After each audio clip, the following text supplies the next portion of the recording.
What you think and what you feel is your belief, is what you create. This is foundation for this retreat. For anything, even to let go of ourselves, just believing that I can be completely there. I can sit down for 5 hours. How many people want to do a 5-hour meditation? Okay, great.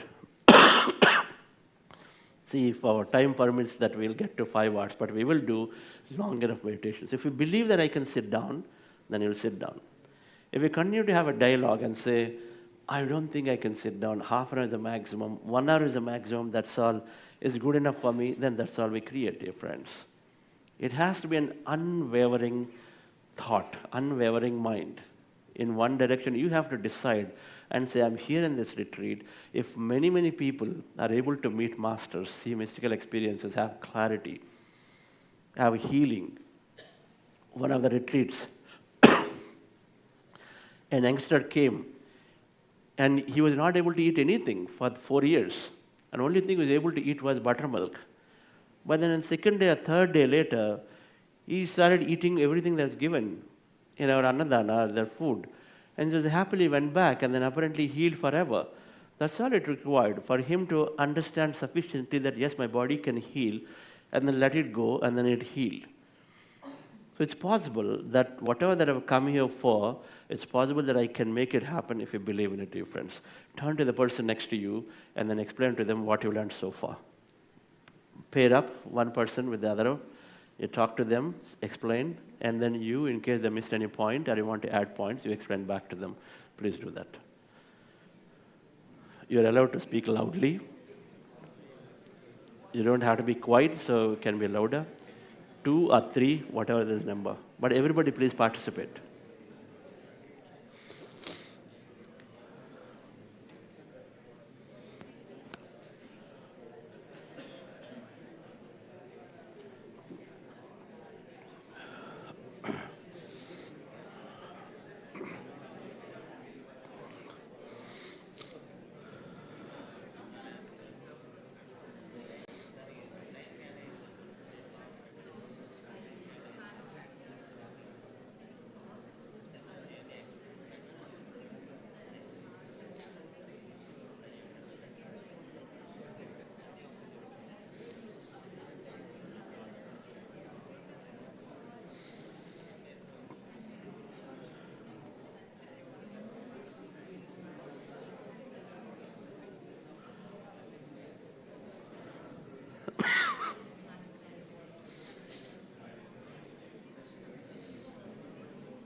Those meditation tracks we made for World Meditation Day.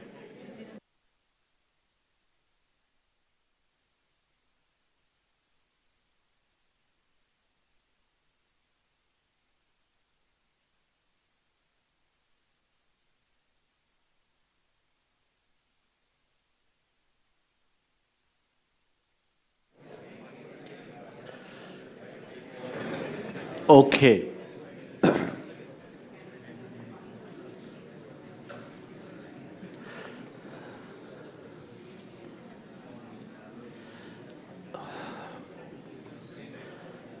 So what you believe is what you create, is foundation. So here is an experiment they've done with barracuda fish. They've taken a large hall like this, and it's a glass container, so as you see there, barracuda fish preys on small fish. They eat them as small fish. The prey fishes, they call prey fish, small ones. So in an experiment, in a place, in a big hall like this, they release barracuda fish here, and then they release prey fish on the other side. What does barracuda do?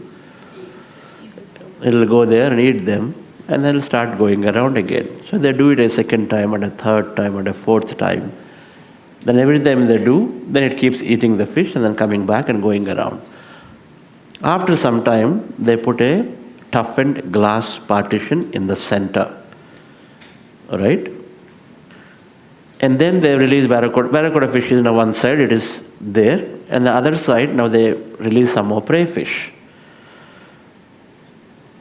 So the barracuda fish, of course, wants to go, and then it goes. But then the toughened glass, which is tough enough for it to break, and so it hits it, tongue, sound comes, it turns back. It tries a second time, sound comes, it turns back. A third time, turns back. Now it's sort of thinking it's not able to go. So after 15 minutes, it forgets, it comes back and then again tries. And then it couldn't do. Now 30 minutes later, it tries again. 1 hour later, it tries, then it stops trying. Once it stops trying, they remove the glass partition. What do you think then it would have done? Would it have gone to eaten the fish? It wouldn't do. It simply hovered on this side because it made up in its mind that I cannot break and I cannot go to the other side. All right? This is called a subconscious program. If you believe, you can do. If you don't believe, you won't even attempt to do it. It's done. The subconscious programs are such that once they are there, then you operate out of that. Those leaders who are successful, the reason rich become richer, poor become poorer, is because of simply the subconscious program. Those who are poor at the dining table on day-to-day issue, they are succumb to the issues and they continue to create the same thing again and again.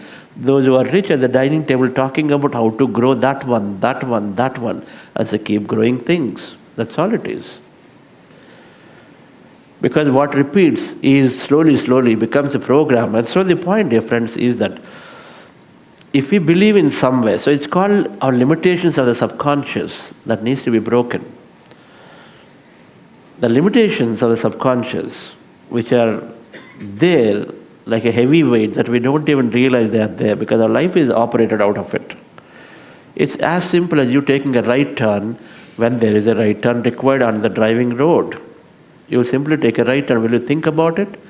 You'll not think about it. You'll just take a right turn. You take a left turn pretty easy because subconsciously it's programmed to say, okay, now I need to take a right turn. You don't take. So same thing happens. What you believe deeply is there in subconscious that you don't even think twice.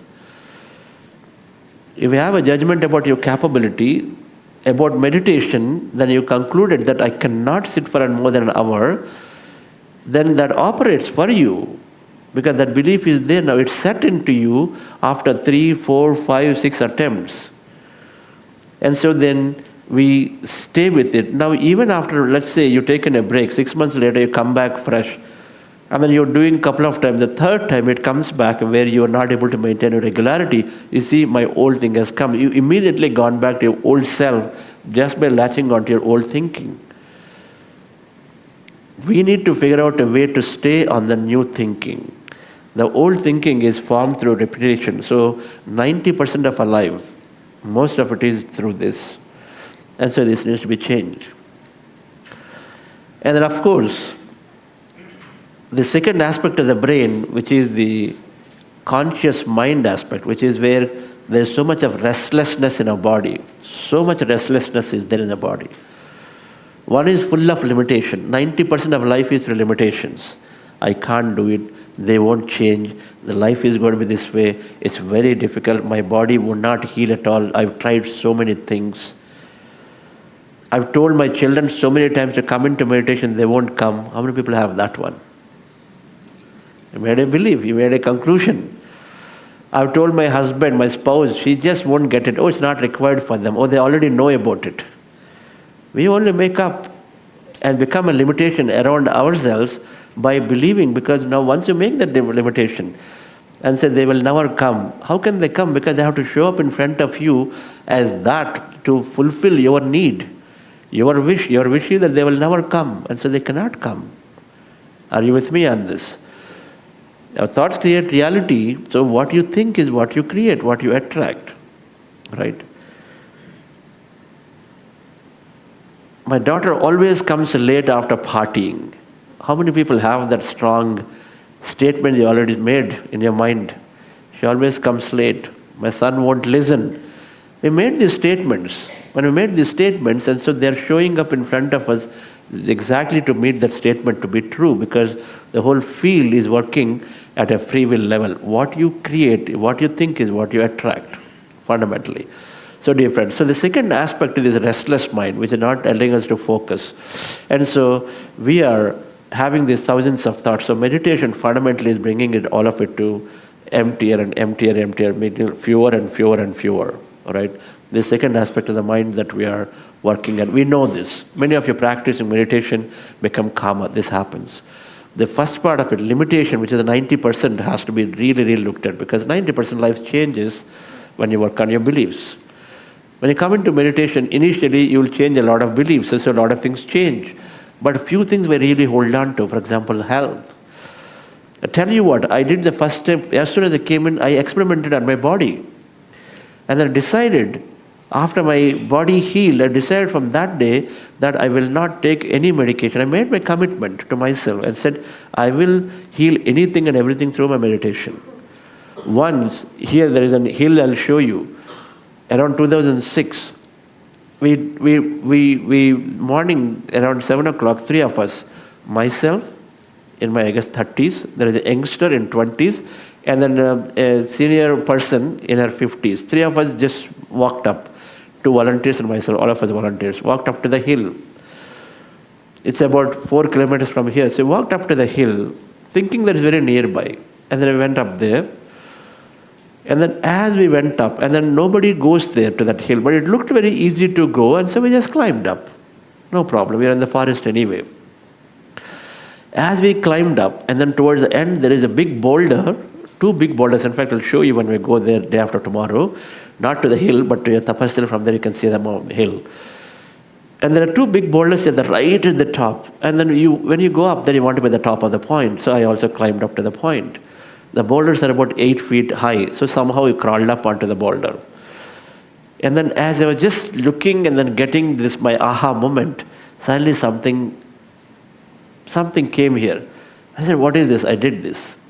Then when I did this my hand, then suddenly one thing became 10.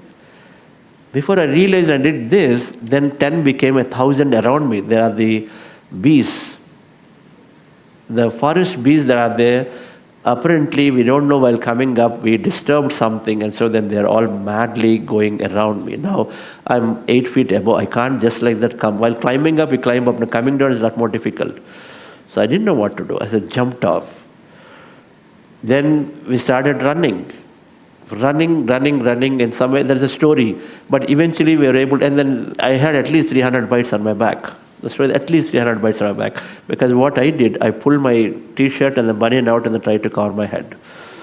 The other lady, she did not cover the boy did not cover his head. And so he had so many bites on his head. I had so many bites on my back because that's what is visible for them. Right? Genes is there, so you can't really go there. So I had at least 300 bites. It's a story how I escaped and somehow came down while they're chasing. But then I made a decision that day too, that I will not take medication, because of course the first recommendation of the doctor is that you have to take antibiotics because infection, many things can come. But then I decided that I will not take medication, and then I heal myself. So obviously they took us to the hospital. I was still conscious, but then other 2 were not that conscious. But then since I was conscious and I had sufficient reprogramming, then I decided, let me experiment, it's okay. And then it healed. Few beliefs that we have that we don't want to let go. And some beliefs are around death that we don't know, and so we hold on to it. The rituals we do without even knowing, having any understanding of what goes on the other side. Around our health.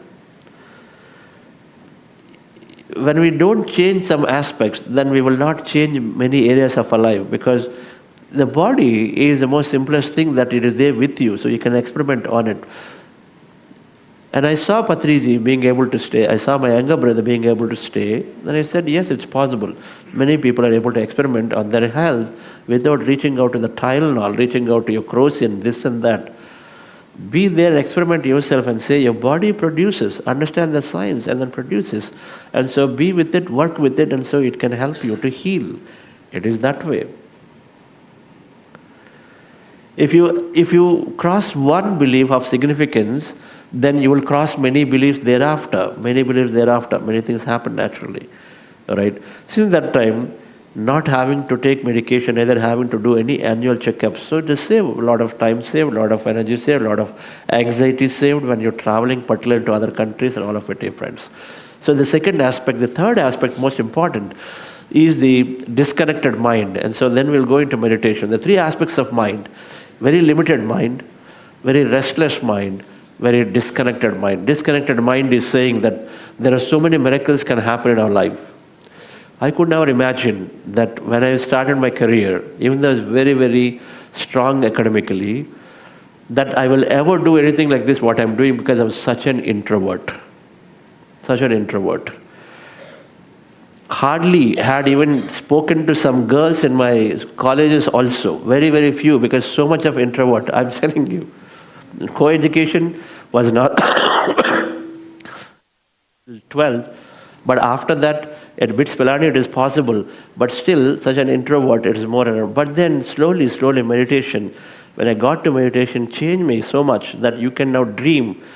Today we are dreaming that spiritual governance must be established, that everybody, not only governments, are working for physical comfort. First of all, they're only working for survival.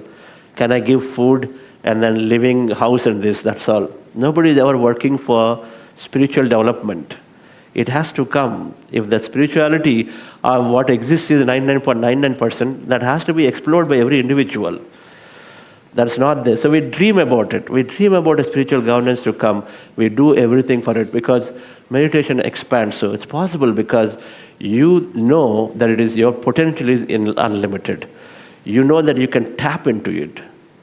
How many people are working with that understanding that you have an infinite potential, you can tap into it, and so then you can live a life the way you want it? How many people operate your life that way? All right. So great.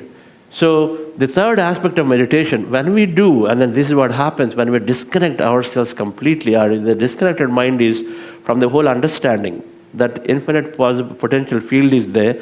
I am that field. I can access anything from it. That means miracles. Miracles can happen.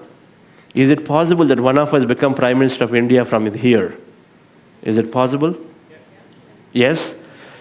If you're able to say it is possible, then you can apply the same thing to any aspect of your life. Any aspect of your life. Nobody is here a politician, but you're saying it's possible. Is it possible that one of us can become President of America? Yes or no? Yes or no? Immediately something comes in your mind. Oh, we're not citizens of America, so how is it possible? There are so many ways you can get citizenship. How long does it take to get a citizenship? You put $2 million, you become an O visa, and then you very quickly become a citizen. Hardly any time it takes, all right? It's not the point, because they can grant you citizenship out of many reasons, all right? So many things are there. And so it is possible.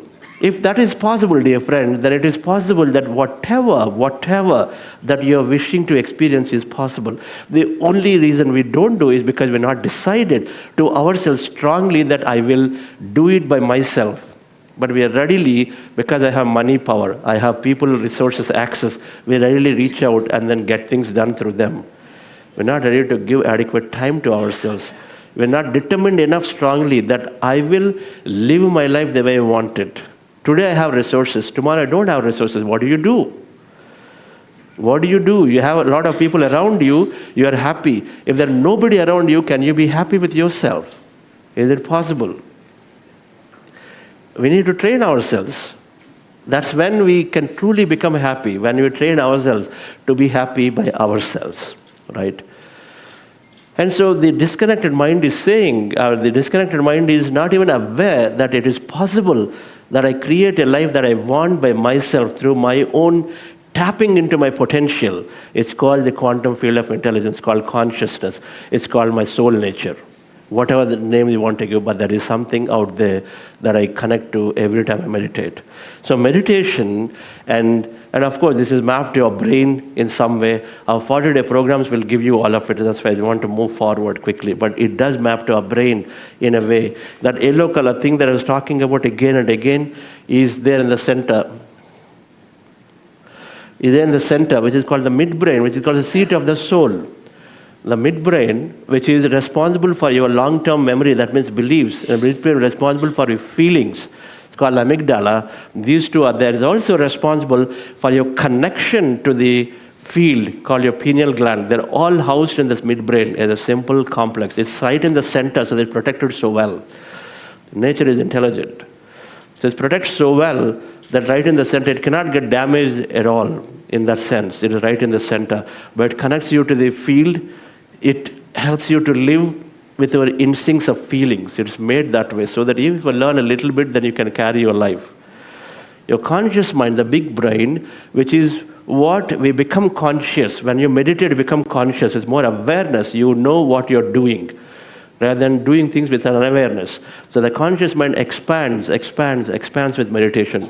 A meditator not just use 10%, can use 20, 30, 40, eventually where you use the entire conscious brain to a point where however you want. And so then meditation expands the conscious mind. Meditation unlimits the subconscious mind. Meditation makes you connected back to your intelligent mind called one mind, or the Brahmanda, the consciousness. Right, meditation does. And so it is meditation and wisdom, the buddhi, the right knowledge, the spiritual intelligence that Patriji talked about. The spiritual intelligence is this, that we call it spiritual scientific understanding. Number one, that we are all connected to each other. And in some sessions we'll understand this. We are all connected to each other. Any question about that? We're all connected to each other. Do you have an understanding? We'll cover through in the next session through a quantum physics understanding how we could be connected to each other. All right. Number two, that the field, when we are there as an energy, that there is infinite potential in each of us. Number three, our thoughts bring the potential out. Number four, there is a greater intelligence that is helping me. I'm not alone. There is always something that is helping me. Just having that understanding. If you have these four understandings, then you have greater spiritual intelligence. That there is connectedness to each other, that there is infinite potential in each other, that my thoughts bring that potential out, that there is always some help coming to me, there is an intelligence helping me. These four things. We don't learn this in our classroom, isn't it? We never learned it after 12th grade or in engineering also. No one said we are very connected. We said you are isolated, take care of your family, yourself, that's all mattered. Right? So that's why we ignore others, because what we've been told. No one said you have infinite potential. He said, okay, come on, you come from this poor background, this is all you can do. Oh, you college education is this much, this is all you can do. That's been their general nature. Nobody even understood the thoughts have anything to do with it. So we very casually talk about things. Some accidents happened 10 years ago, we'll talk about them. We come here, when you engage in a conversation, you know what comes out first, tell me? When you start engaging in conversations, what is the first thing that comes out? We bring up our challenges. Suppose you got stuck in a traffic. You'll talk about the traffic problem for 10 minutes, yes or no? You'll talk about, oh, you know what, that guy just came in, you know why these guys drive like this? He just didn't give me a turn, so I couldn't go, and I got stuck so many vehicles behind. You go on giving a story and story and story. Is there of any use to it? Is there any benefit? We don't. We talk about our challenges maximum because, the reason is we are addicted to getting attention through challenges. We are addicted to talk about challenges because when you talk about challenges, people pay attention because they've been trained to look at challenges. So dear friends, spiritual intelligence is telling us that every thought and every word triggers a thought, and so I must be absolutely careful because my thoughts create reality. If I talk about my challenge, next time I'm going to be talking about another challenge again, not necessarily a great experience that I had. And so the idea, and then this program, in the next 5 days, we will do a lot of meditation, and we will, of course, do a lot of topics that can help us to sort of increase our spiritual intelligence. Some of us in a 40-day program learn a lot, but we have several other new topics that we will go through, or no more practical aspects of it we'll go through here. And then what is meditation? Let's go to the meditation. And everybody knows about breath meditation and Anapanasati here? Everybody has done the meditation? It's very, very simple, right? And those of you said, few hands who raised their hands are new. The meditation is to rest our mind. 50,000 thoughts a day that are there. We want to calm the mind, rest the mind. That's where it starts. The step 2 here, whatever is said, it happens automatically.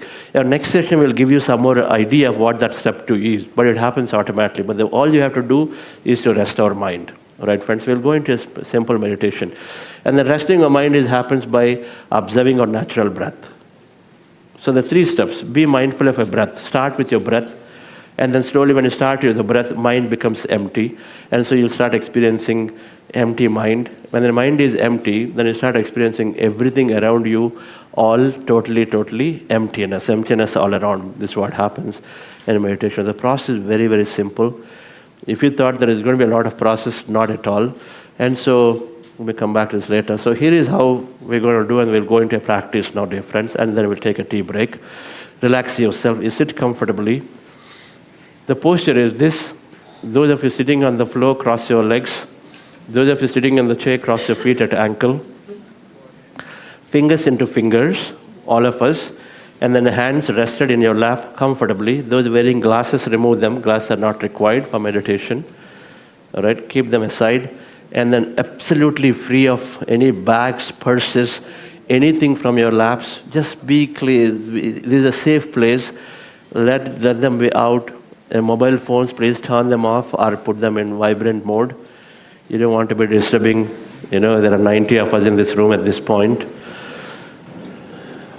Please check if you're in doubt. I would want you to check your mobile phone once again and then move it into a vibrate mode or turn it off completely. And so the posture is to close your eyes, fingers into fingers, hands in your lap, crossing your feet at ankle or sitting down like that.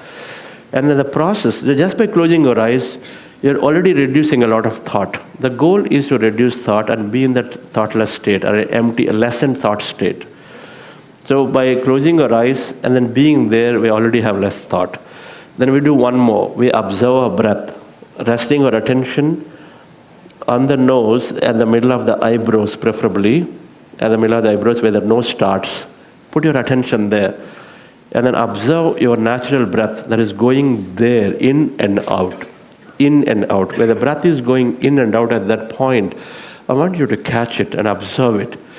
Don't count it. Don't try to analyze and say it is heavy or lighter. Just notice, witness it. Okay, there is breath going in and coming out.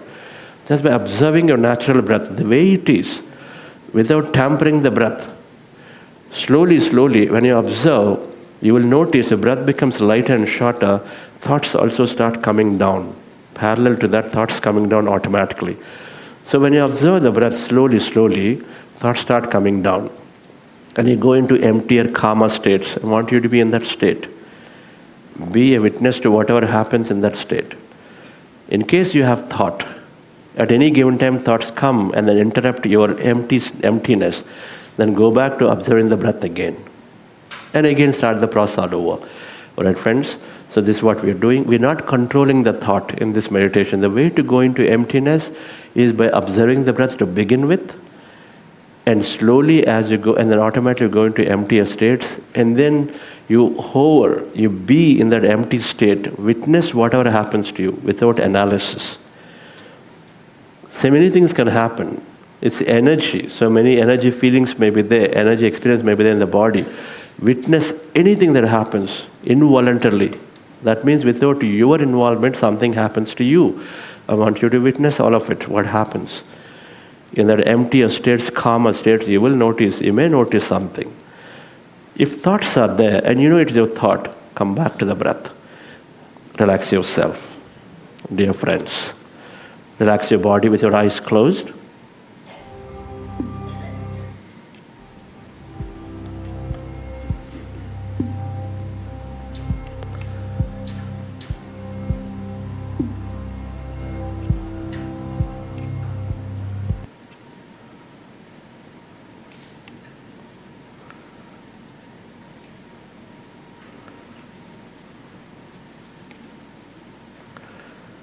We are going into powerful group meditation, dear friends.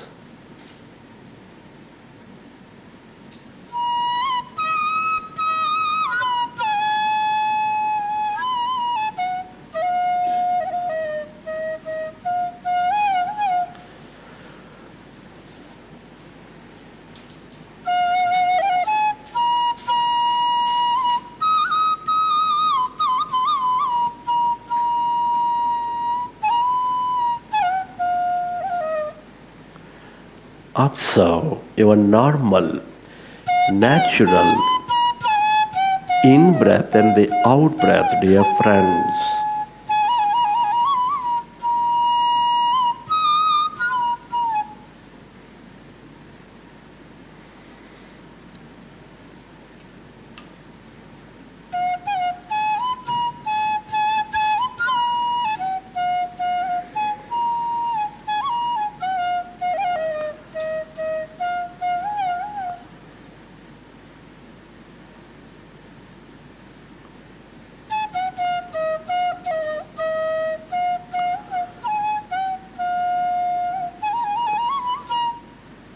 When you observe your breath,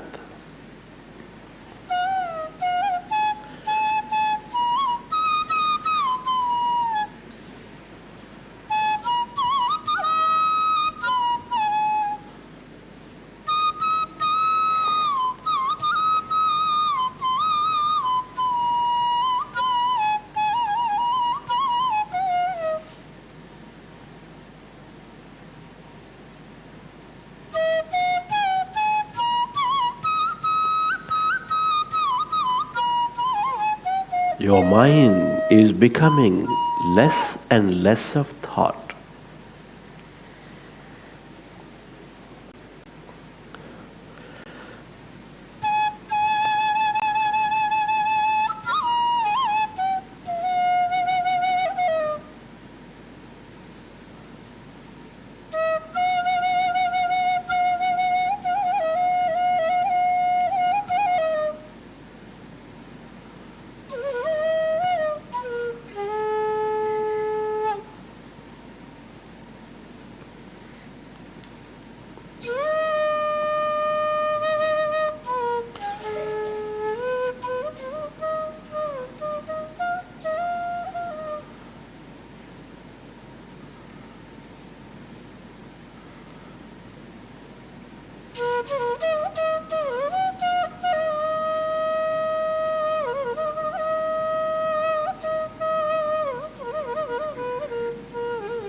With your specs removed, eyes closed,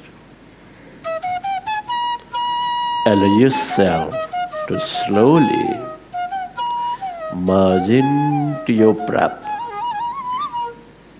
and allow yourself to experience calmness, emptiness.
When you observe your breath, your mind is becoming empty. Allow yourself to experience that emptiness, that calmness inside of you, all around you.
It is natural to have thought. When you recognize you are in thought, go back to observing your breath.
become aware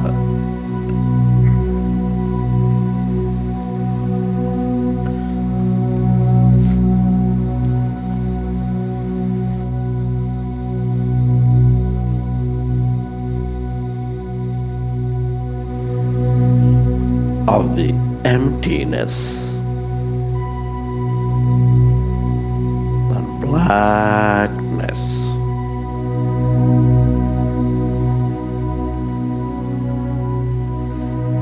Inside of you, all around you.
Allow yourself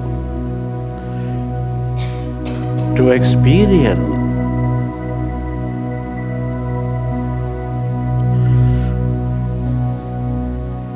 that calmness, emptiness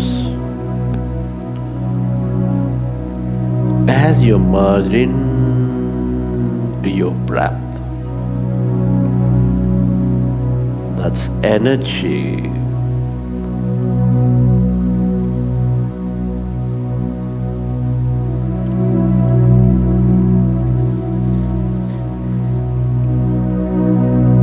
All emptiness is energy.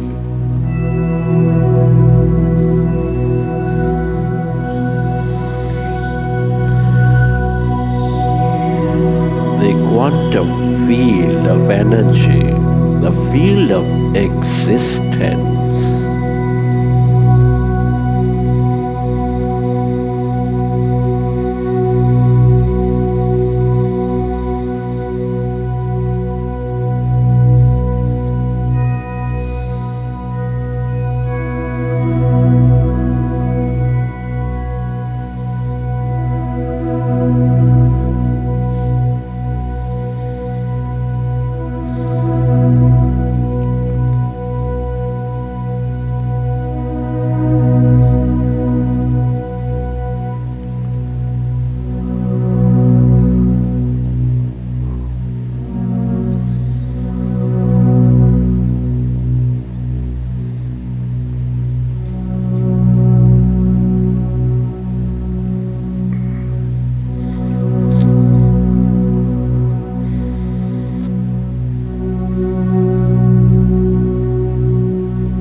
This is the field of limitless possibilities. This is the field of all knowingness.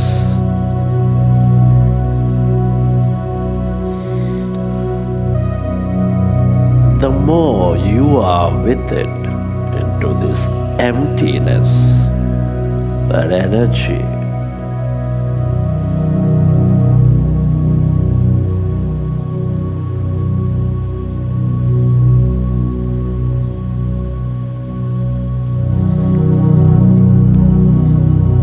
more.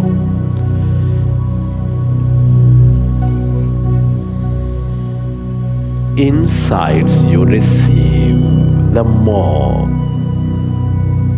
possibilities you draw into your life.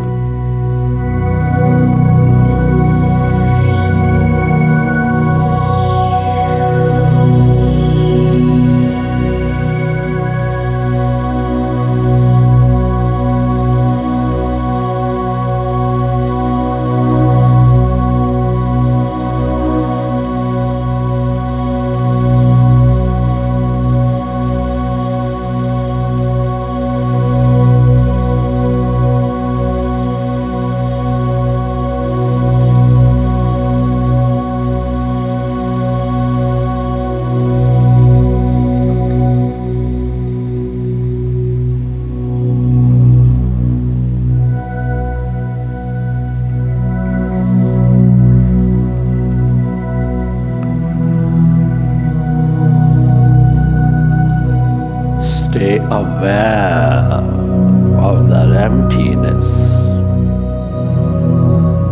the blackness, where there's no body, where there's no thing.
Yourself.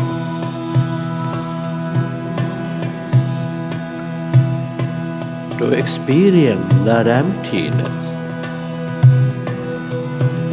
inside of you, all around you.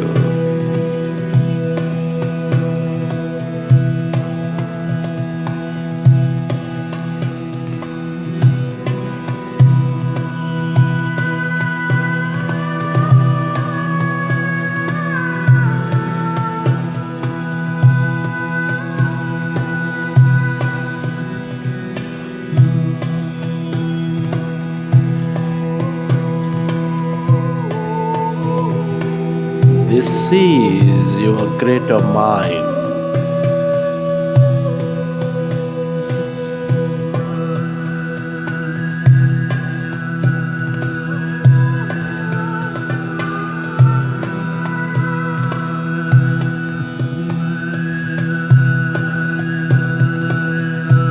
their higher intelligence, consciousness.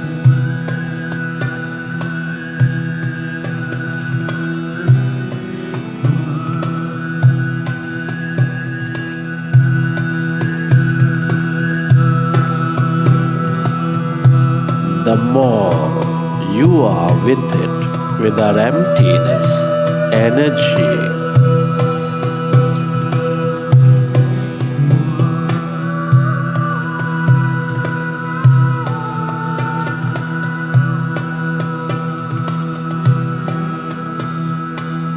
the more unlimited you become.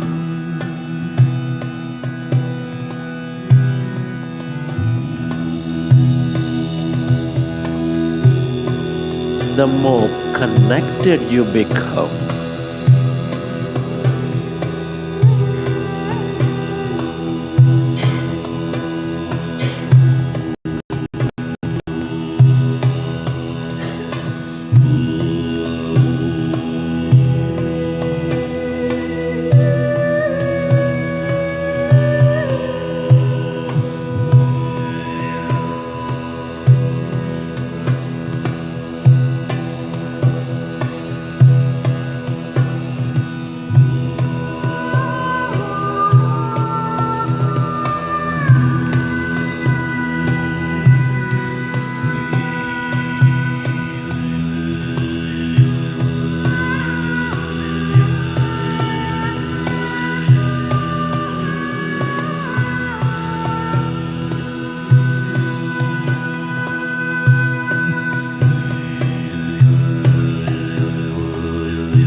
Merge into the emptiness and blackness, a field of light.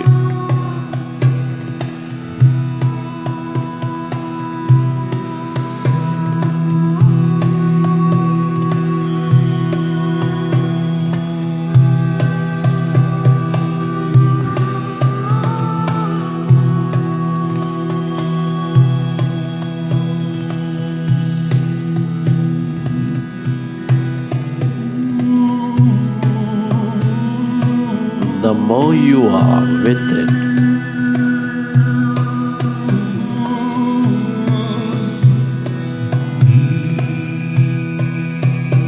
the more you receive from it.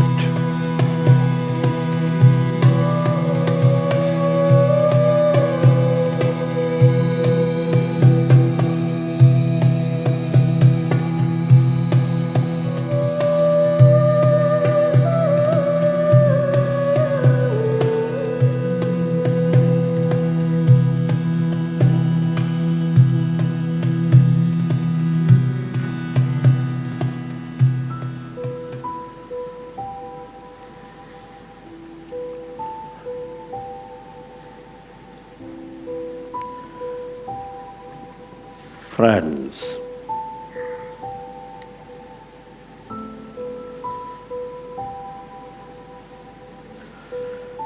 can you express gratitude at this time?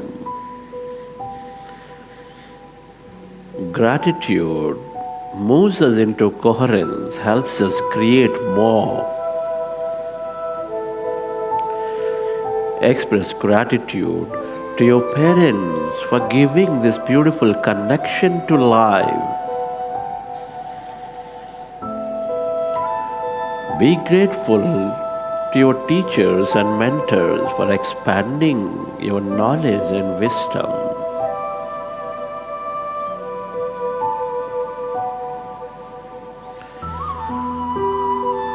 Your gratitude to to all the people in your life, your family, friends, colleagues, relatives, everybody who is helping you learn and experience many things.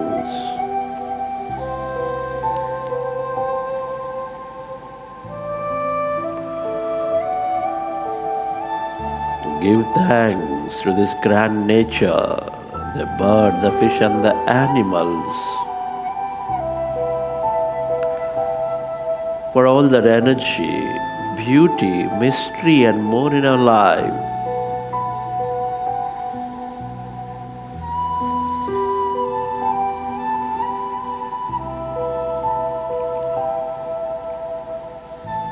Gratitude to this technology for everything you use, the system, the companies, the governments that support and make our life comfortable.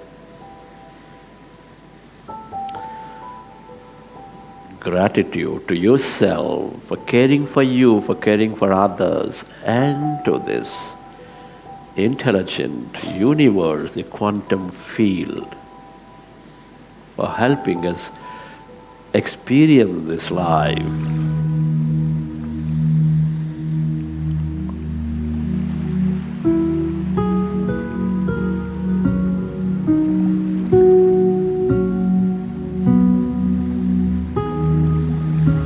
Gratitude is the ultimate state of receivership.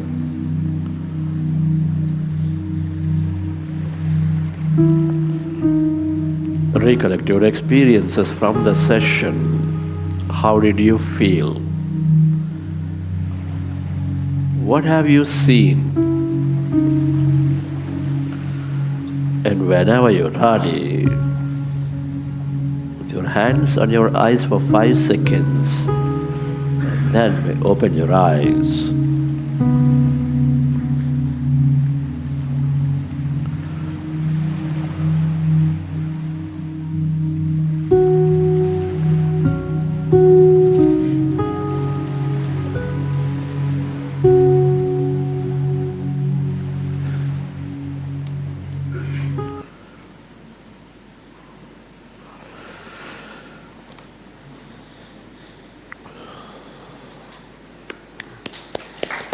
Right. Our first meditation for this program, 35 minutes that we were there. How many people felt it's very less time? Anybody here? Okay, a few hands. How many people felt it's a really long time? A long time.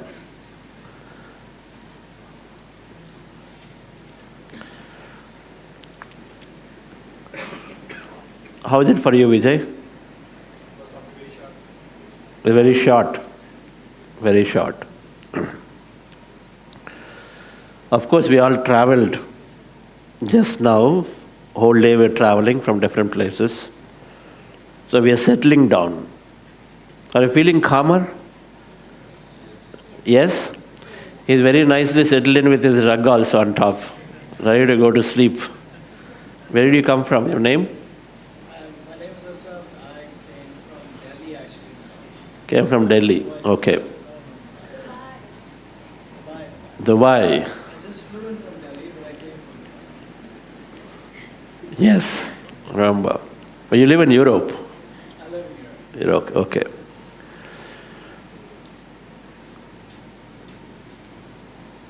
So the first step in this is to recognize that meditations are not linear.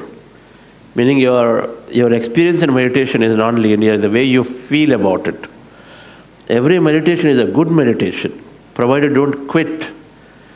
So the training that we are doing is to not open your eyes when you're sitting down for meditation, no matter what you feel inside. No matter you have, how many other thoughts you have. Can we sit down and then with our eyes closed, can we sit down? What happens if I did not open my eyes for whatever time that meditation is going on for? That's the first thing. We make a decision, make a determination and say, I'm going to sit down. I'm not going to open my eyes. My body is going to tell me so many things. It's going to play all the tricks because it's called Maya, the illusion. It's an opposing force, which is also working to stay attached to what we are and what we feel is real. The Maya is working in many aspects. And then one of that is this way to tell you constantly to quit meditation. If that is happening for you, then we become the master. Remember that, I've got to just sit down simply with my eyes closed. I know my mind is playing tricks. I got too many thoughts going. Thoughts will come. Thoughts will come. If somebody did not have thought, then I would make real pranams to them. If they didn't have thought, thoughts will come. It's natural. Mind is a creator, so thoughts will come. It is a natural. Now, what are we doing in this process? We are observing our breath. When thoughts come, we have to go to the breath. That's the second training we really have to remember. Right? Keeping our eyes closed without quitting, no matter what. And then when thoughts are there, go to the breath. If you do just these two, then there's a third thing. How many people felt some kind of an energy and experience? Okay, a few hands. When that happens, when we see something, when we experience something, then we do not interpret it. We're not going to say, oh my God, okay, nice, it's happening, something is happening, okay, it's more than last time. We do not analyze it. Why is it happening new first time? I never experienced something like this. We don't analyze it. So third training is to not analyze whatever happens to us in meditation. What is the first one? Keep our eyes closed no matter what happens. Body wants to, stretch your legs, stretch your arms, do all of that, but don't keep your eyes closed because it has its own power. You're telling your mind that I am the master just by keeping your eyes closed. Don't open your eyes. You're telling your body, I'm going to be gaining control of it just by keeping your eyes closed. It's possible, isn't it? The second thing, dear friends, is when thoughts are there, go to the breath. Don't give up. Don't analyze. Even if 1,000 thoughts come, 10,000 thoughts come, 100,000 thoughts come, can you simply go back to the breath? Yes or no? Is it possible? Do you commit to going back to the breath when thoughts come? If we believe so, and then we've seen it again and again, that when you do that, when you have long determination, go back to the breath again. And third thing is, when you go into that empty state, then something beautiful happening to you, then don't go and then analyze whatever that's happening to you. Don't be fearful of it, don't overexcited about it. Instead, simply be a witness to it. That's the third training. If we do these three, dear friends, and then remember these three, then we're going to master our meditation. You're going to be the greatest yogi. You'll absolutely experience whatever that needs to be experienced by you in your current lifetime. You will experience it if you just do these three, right? And so we will take a break at this time, all right? So take a break. We have a tea break, and 5:15, so we are about 45 minutes behind the schedule, but that's fine. And so welcome to all the parents with the children. I think all the children are nicely, hopefully enjoying their program elsewhere. Who are the parents here who assigned the children into the program there? Okay. What is the time they told you that you have to collect them? They didn't tell you any time. Oh, that's even greater. Huh? Okay. So let's take a break and come back. How much time do we need? We are about 100 people. How much time do we need for a break? It will be democracy always. 20 minutes? Half an hour you need. Okay, so madam, so between 25 minutes later, we'll be here 5:20, so 5:45. Okay? 5:45 we'll be back here. And mostly 6:45. So where is Vijay? Vijay is there? Vijay, you can be there for half an hour? Yes, when you come back, we'll do that way. All right. So half an hour later, 5:45 meeting. Yes.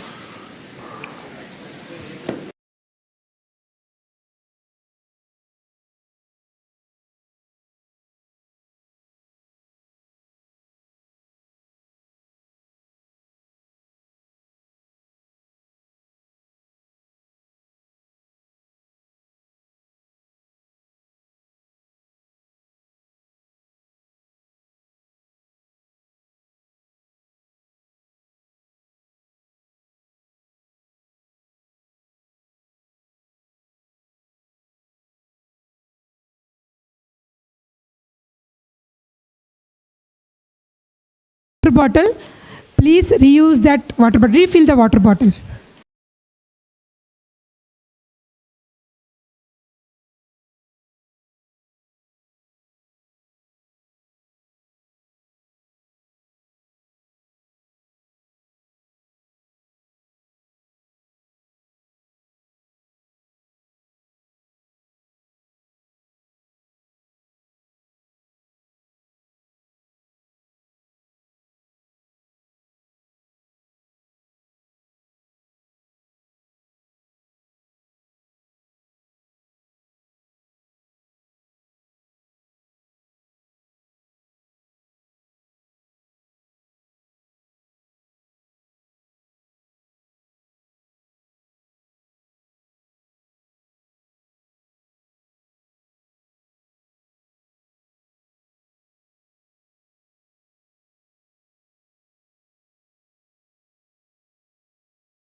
What is that?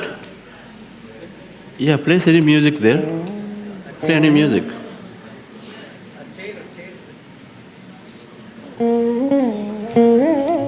No, not that. I will play.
Wait.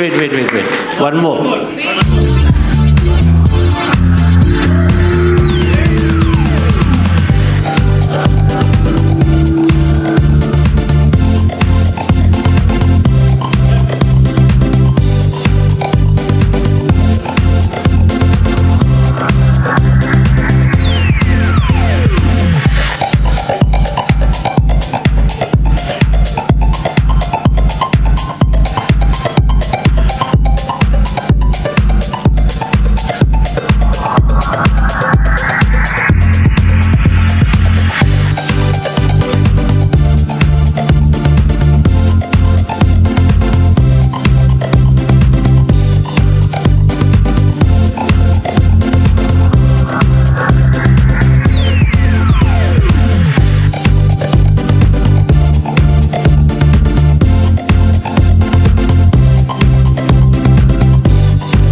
பேச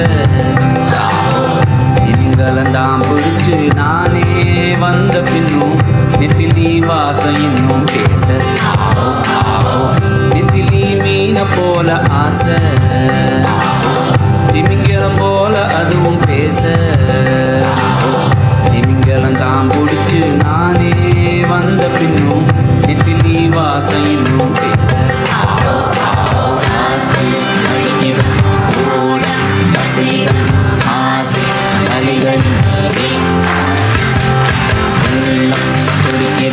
வாழ்க்கை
mic here.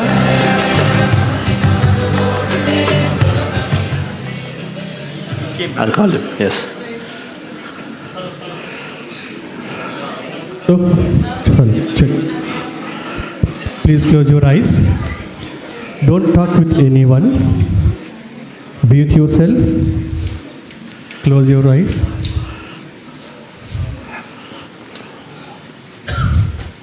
Just observe your breath. Observe your elevated energies through dance. Be with your breath. Remove your specs. Observe your breath. Observe the sensation in your body. Observe the sensation in your body, every cell, how it is energizing, releasing the stress, and making you energetic.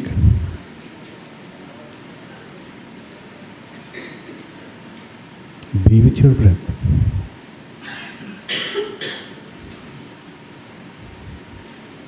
Two minutes of meditation.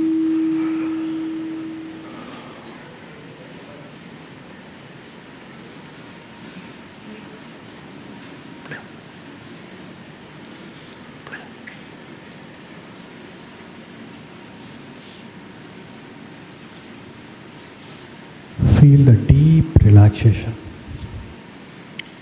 Relax.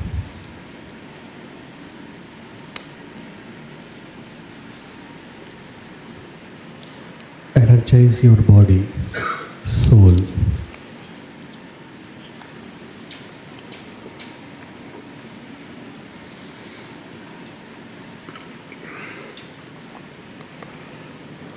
Last 1 minute. Be with your breath.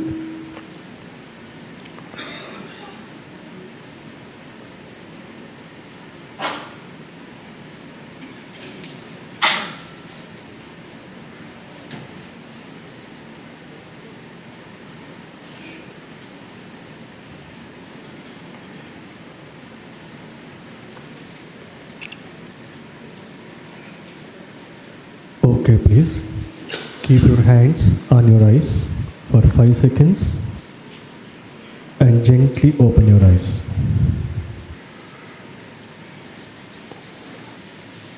Okay. Fantastic. We will be clapped ourselves.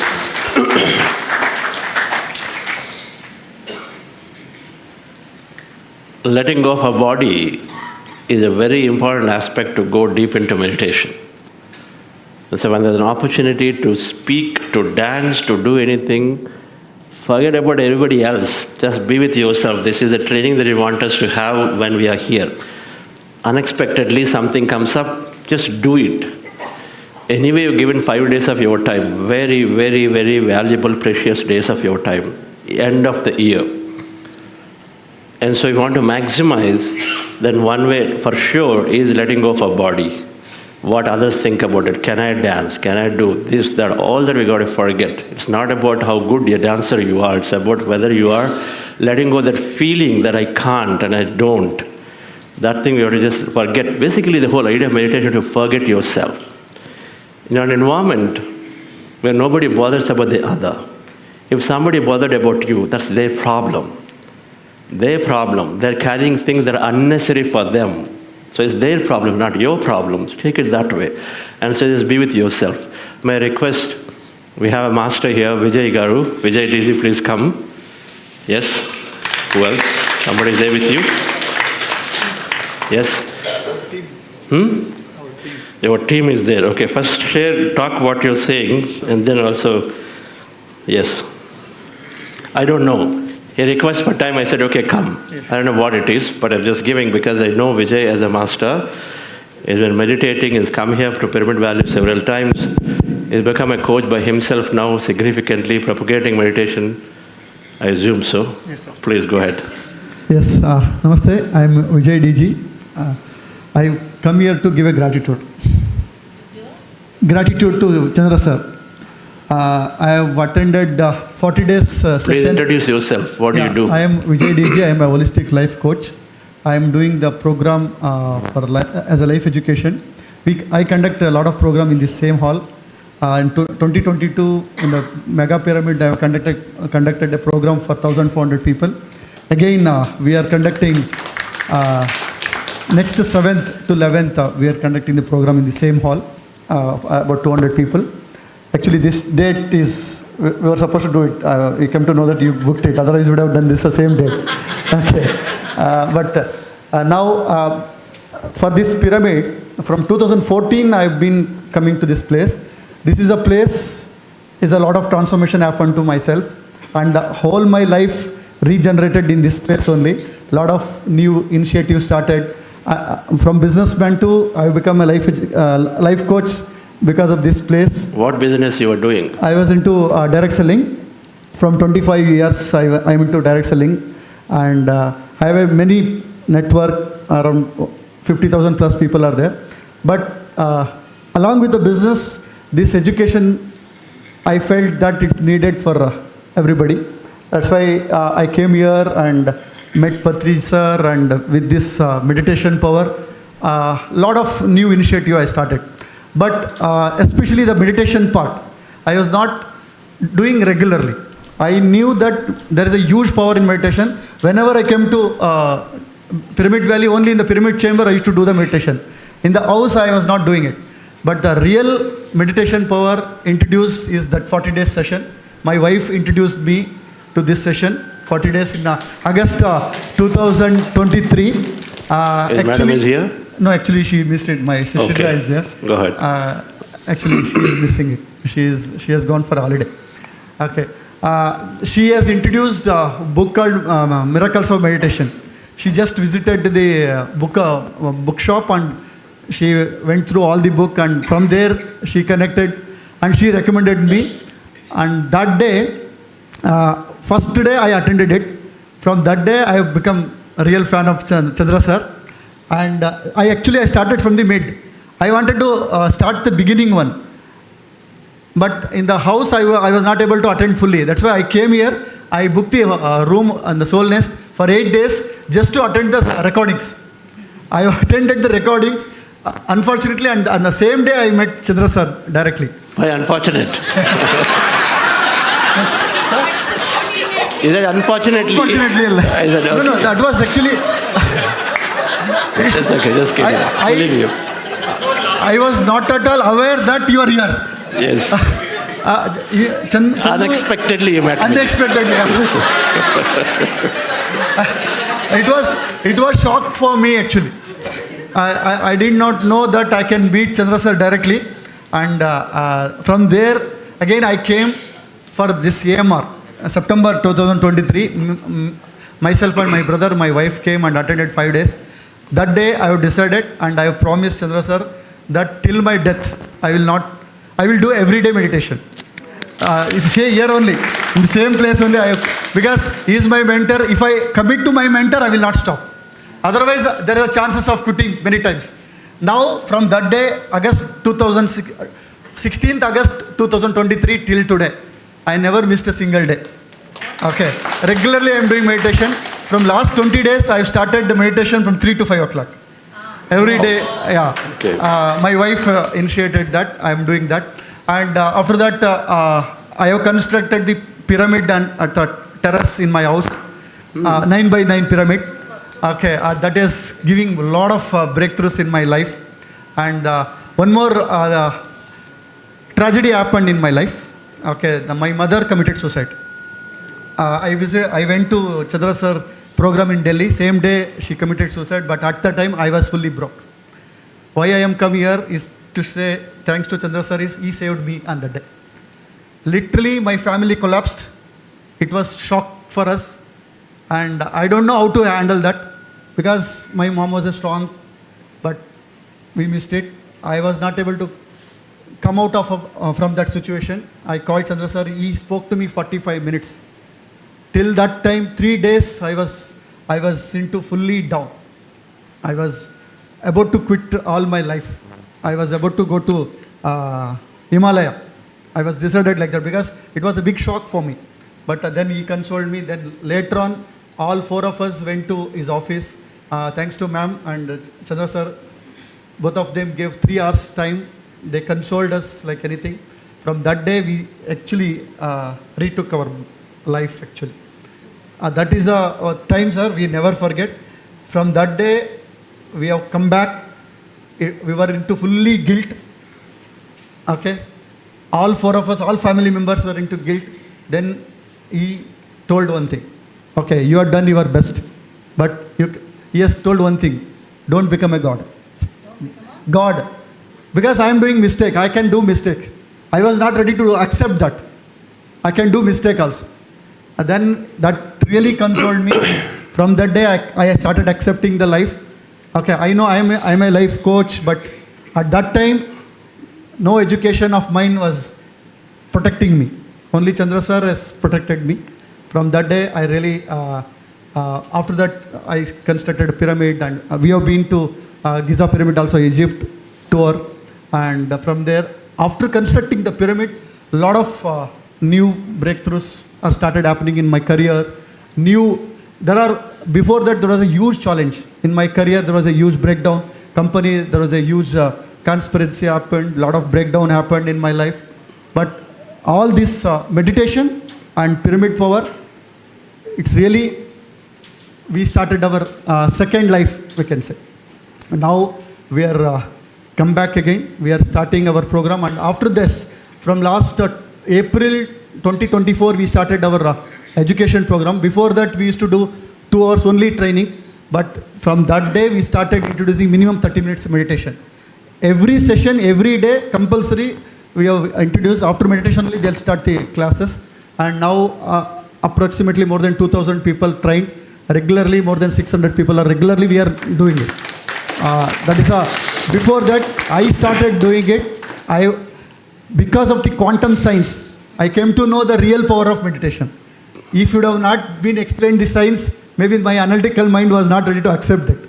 Now that is really given a real education. Our team also there, they are also doing all the... Please come to the team who is amazingly they are the giving. trainers now. Come here. Doing a lot of work. Hundreds of people join online with him.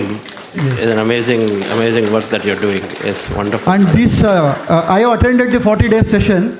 After that, I recommended them. They attended the recording only. They did not attend the live. They attended the recording. After that only, they're regularly they're doing the meditation and they're teaching and they're spreading like anything. Many people are transforming just doing meditation. We say Gnana and Dhyana. We used to give only Gnan, but without Dhyan. The Dhyan is very, very important for a Gnan. Gnan is also important for Dhyan. That's why we are doing combined thing. It is giving extraordinary result. And this part, meditation part, is a life now. This is a basic life. This is a basic thing. We are doing it and we are recommending it. First do the Dhyan, then Gnan. That is our life. Thank you so much, sir. And we wanted to give our gratitude. Vani madam, please come. Come, madam, please come. Shiva Parvati has to, sir. Both of them are really doing the great work. That day she told she is my sister-in-law, my brother's wife, and my wife, they were fully down. Come this side, madam. Madam has literally consoled them. Now they are back into action.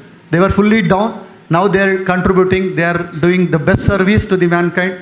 They are giving the best education to the people. This kind of education was needed at that time. Okay, that's why for token of gratitude, just I want to do one contribution, sir. Every month I am committing. I have to give a donation every month, 10,000 rupees for Buddha CEO. Because this work, we know. They're selflessly they are doing it.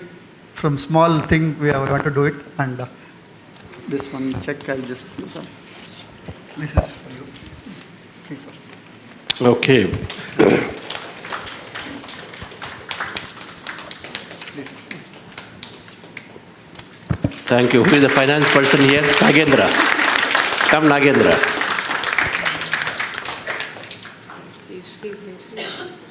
Nagendra and Jeshri, you have your team. My team, if I call them, a lot of them are here. Yeah. They are the pillars. Yeah, the team is also fantastic. They are doing great service. And Koti also. Koti, I have, at that time he was supporting a lot. Thank you. Thank you, sir. Thank you so much. And because of you, we have got a rebirth. Thank you. You know, we all make, everybody makes mistakes, yes or no? Knowingly, unknowingly. Parents, a lot of times, a lot of us, because we are very, very busy, our close ones, close family members, we are very busy, we're living somewhere, doing many things. In the process, we may forget, knowingly, unknowingly. Or to satisfy one member of the family, another time we may not be giving adequate attention. And then when that happens, then it feeds into our mind. It can happen with any member of a family. And so then it can lead towards, the inevitable. It can happen, all right? But a lot of times you know it, but then you are not necessarily consciously aware of what may be happening to somebody's mind when you are trying to take care of the rest of the family members, satisfying this family member, that family member. There are so many dynamics in the family always, right? So many dynamics. So that's probably the best described what's going on in their family. But then it happens, the inevitable happens, and somebody vacates the body. But then what do we do now? I mean, should we sit and cry? What do we do? This is where the spiritual intelligence helps. When you recognize that you are consciousness, and his mother is consciousness, your brother, somebody who is vacated the body is consciousness. One of our masters who is traveling down to here from New York because her dad has got heart attack, she is admitted to hospital, she is traveling. But then she regrouped herself immediately within no time and said, okay, that the best will happen. If my dad has to stay, he will stay. My dad has to go, he will go. It should be that simple. And then everybody, without an exception, are constantly creating their own realities, not because of somebody else, because of their own creation, their own past that they want to experience. So they do it. So mistakes do happen. Things may not necessarily be there that we wanted always, but that does not mean that our life should stop there. Gatam, gataha, past is past. And so we must start fresh, because who are you trying to save? Who are you trying to be guilty about? Because that person is also consciousness, you are consciousness. Spiritual intelligence will recognize that I am Chaitanya and then you are Chaitanya. If Aham Brahmasmi is true for me, Aham Brahmasmi is true for their mother also. That's all it is. Yes. And so then are they really trying to save their mother? No, not necessarily. It's only our limited understanding. Whatever has happened is caused. Okay, fair enough, but then it's over, it is gone. But now, has she really gone? Where has she gone? Now, this is where the science of afterlife helps to know that there is a life continuity beautifully on the other side, that everybody is continuing their life. Patriji has been told now living in a pyramid loka. Can you imagine? There is something called pyramid loka. Do you know that this earth dimension is just a frequency, just a one tiny frequency of the infinite spectrum? It's called a dimension in English. There are infinite dimensions are there. When people transition, they go to another dimension, another dimension, another dimension, because there are consciousness. We are consciousness, they're consciousness. So nobody is really dying. They quit due to various issues, but then they recognize, they'll go. It's like, when there is a difficult job, we quit. Sometimes we do. When there is a difficult job, difficult workplace, difficult family environment, we quit, meaning we resign from the job. It is possible. So resigning from the body is also like that. We do at times out of force, at times out of choice. The whole process of meditation training is to do everything out of choice. You decide when to leave. You decide when to exit, not out of force or out of an environmental pressure. But that knowledge is what we understand. So then, number one, we know that, okay, what has happened, happened. But I can start now. I know how to be taking care of every individual around me because this experience taught me. That's all it is. That's all they've understood. Now today I'm so happy that through you, through all of your efforts, madam, that hundreds of people, and I was really, really surprised. I'm also very jealous of you. Because he tells me, he should send me a screenshot some time ago. He said, okay, 1,000 people have joined his Zoom. So look at the power that he has, his master has. They're all in Kannada or English? Yes, Canada is doing beautiful sessions. 1,000 people join on Zoom. That means many thousand outside are already practicing meditation. That's the power. So glad that you have taken this onto you directly from your direct marketing to now direct meditation marketing. Yes. All right? So We are thank you. expert in marketing. We market meditation also. Yes. All right. Thank you, sir. Yes, ma'am, you want to say something? Okay. Yes, madam. Thank you, sir. My wholehearted gratitude to you and Vani ma'am. Before your that 40 days session, I used to keep alarm for 5 minutes and meditate because we had a task of doing meditation daily. So I had to meditate. I used to keep alarm because 1 minute was like 1 year for me. So after your 40 days session, it was amazing experience. As you always say, wisdom plus meditation, it really transforms. That inner journey was amazing. I have experienced it. I don't know how to explain it. And once he experienced, he imposed the same on us. I was like, why is he forcing so much? So far, it was not there. He started in July 23. For us, it was September 1st week. I still remember. He started telling daily. He used to do brainstorming. You have to meditate for these many minutes of your age or 1 hour at least. So I didn't understand why is he telling so much. Why is he again and again telling? Because repeatedly morning 5 to 6 we used to discuss this. Then as in when he sent the recording, we used to watch recording of yours, not even live session online. So that 40 sessions with the knowledge, why meditation, what is the science behind meditation, amazing experience. Only after that today very easily I can do 1 hour meditation 4 a.m. to 5 a.m. early in the morning. My day starts with meditation. And it's my decision making capacities, handling situation, dealing with teenage children, dealing with 2 76-year-old mothers, mother-in-law and mother, together it's amazing. Life is really colorful and beautiful with knowledge and meditation. So we have installed the same to our people also. We have put wisdom plus meditation is equal to transformation. Education plus meditation is equal to transformation. And people are experiencing miracles there also. So thank you so much. My wholehearted gratitude to you and Vani ma'am. Thanks. Wonderful. Yes, madam. Thank you, sir. First time I'm seeing you. I used to see you in only YouTube channel. So I watched all the 40 days session Buddha Sivo. Again, Vijay sir recommended. He was forcing actually. Once I attended 1 or 2 session, I liked it. So from there I started doing meditation. I was doing, but not regular. So after seeing this and even in our system, it is there regularly. What I love the most is chakra meditation. I loved it. That almost 2 hours session. I did it in my car. I was outside, I had time and I did it through recorded session. It was very powerful, very energy. That frequency was very nice. Meditation power definitely, when I don't know what to do, I just surrender and sit for meditation. It will open the door for my next thing. So with the children, with the family and even with my career, that is what is happening. So meditation is everything. With meditation and with education, it is helping us a lot. Thank you so much. And Pyramid, coming here and doing meditation, I take self time for me, my time. I come here alone, I do meditation and I go back. I love doing here. It's very powerful, very energetic place. Thank you. Awesome. That's great. Hi sir Kannada ಮಾತಾಡ್ತೀನಿ ನಾನು.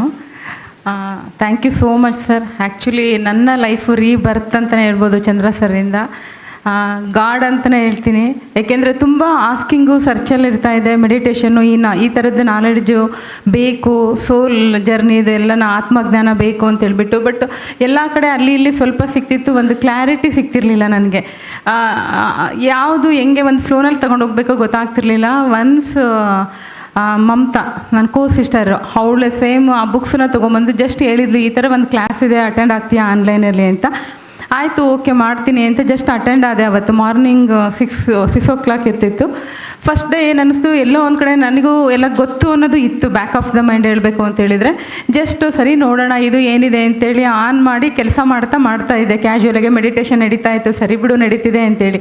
But once ಸರ್ದು speech ಎಲ್ಲ start ಆದಮೇಲೆ ತುಂಬ ನನಗೆ ತಡ್ಕೊಳಕ್ಕಾಗಲಿಲ್ಲ. ಅಲ್ಲಿ ನನಗೆ ಗೊತ್ತಾಗ್ತಾ ಹೋಯಿತು, ಹೌದು ಏನಿದು ಅಂತೇಳಿ ಅವತ್ತಿಂದ ಫುಲ್ಲು ನಾನು ಸೀರಿಯಸ್ಸಾಗಿ ಅಟೆಂಡ್ ಮಾಡೋಕ್ಕೆ ಸ್ಟಾರ್ಟ್ ಮಾಡಿದೆ. ಒಂದೊಂದು ಸೆಷನ್ನು ಸಹಿತ ಅಷ್ಟು ಎಂಜಾಯ್ ಮಾಡಿದ್ದೀನಿ. 40 days ಹೆಂಗೆ ಅಂತೇಳಿದರೆ ಪ್ರತಿ ಡೇ ಅವಳಿಗೆ ಹೇಳ್ತಿದ್ದೆ ಫೋನ್ ಮಾಡಿ, ನನಗೆ ಏನು ಬೇಕು ಬೆಸ್ಟ್ ನನ್ನ ಲೈಫಲ್ಲಿ ಕೊಟ್ಟಿದೀಯಾ, ಇದಕ್ಕಿಂತ ಜಾಸ್ತಿ ಇನ್ನೇನೂ ಕೊಡೋಕ್ಕಾಗೋದಿಲ್ಲ, ಅಷ್ಟು ನನ್ನ ಲೈಫಲ್ಲಿ ಕಾಂಟ್ರಿಬ್ಯೂಷನ್ ಮಾಡಿಬಿಟ್ಟೆ ನನಗೆ ಅಂತೇಳ್ಬಿಟ್ಟು. ಅಷ್ಟು ಚೆನ್ನಾಗಿದೆ 40 ಡೇಸ್. ಆ 40 ಡೇಸಲ್ಲಿ ನನಗೆ ಏನು ಬೇಕಿತ್ತು ಪ್ರತಿಯೊಂದು ವಿಷಯದಲ್ಲೂ ತುಂಬ ಚೆನ್ನಾಗಿ ಕ್ಲಾರಿಟಿ ಸಿಗ್ತಾ ಹೋಯಿತು. ಅದನ್ನೆಲ್ಲ ಅಪ್ಲಿಕೇಶನ್ ಮಾಡ್ತಾ ನಾನು ಮೆಡಿಟೇಷನ್ ಬೇರೆದೆಲ್ಲ ಮಾಡ್ತಾಯಿದ್ದೆ. ಬಟ್ ಒನ್ಸ್ ಇದು ಗೊತ್ತಾದಮೇಲೆ ಇದನ್ನು ಮಾಡ್ತಾ ಸ್ಟಾರ್ಟ್ ಮಾಡಿದೆ. 3 hours 4 hours 5 hours ಮಾಡ್ತಾಯಿದ್ದೆ. ಬಟ್ ನನಗೆ ಯಾವುದು ವಿಷನ್ ಆ ಥರ ಏನೂ ಬರಲ್ಲ. ಈಗಲೂ ಹೇಳ್ಬೇಕು ಅಂತ ಹೇಳಿದ್ರೆ ಈಗ ಜಸ್ಟ್ ಕಲರ್ಸ್ ಬರುತ್ತೆ ನನಗೆ.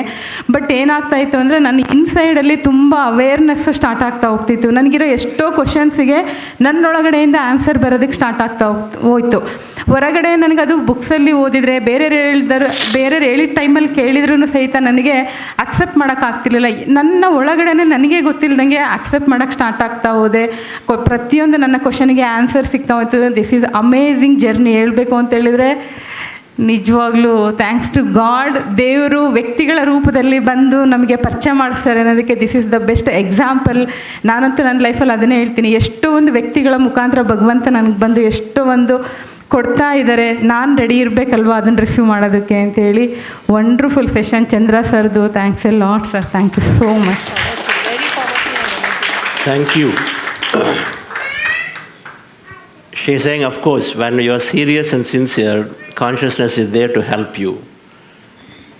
And while she does not get any experiences, which is true, so be happy. She practices 5 hours of meditation but does not get any vision. So it is okay, don't get visions. But however, she has all answers from inside. Those of you looking for purpose, those of you want to know what I should do, answers are from within. They will come. In the 5 days, many will notice, many will know, many will have the power that, okay, this is exactly what I need to do when I go back from here. This will happen. The answers will come from within. Thank you, madam. Yes. Yes, sir. Thank you, Vani madam and Chandra sir.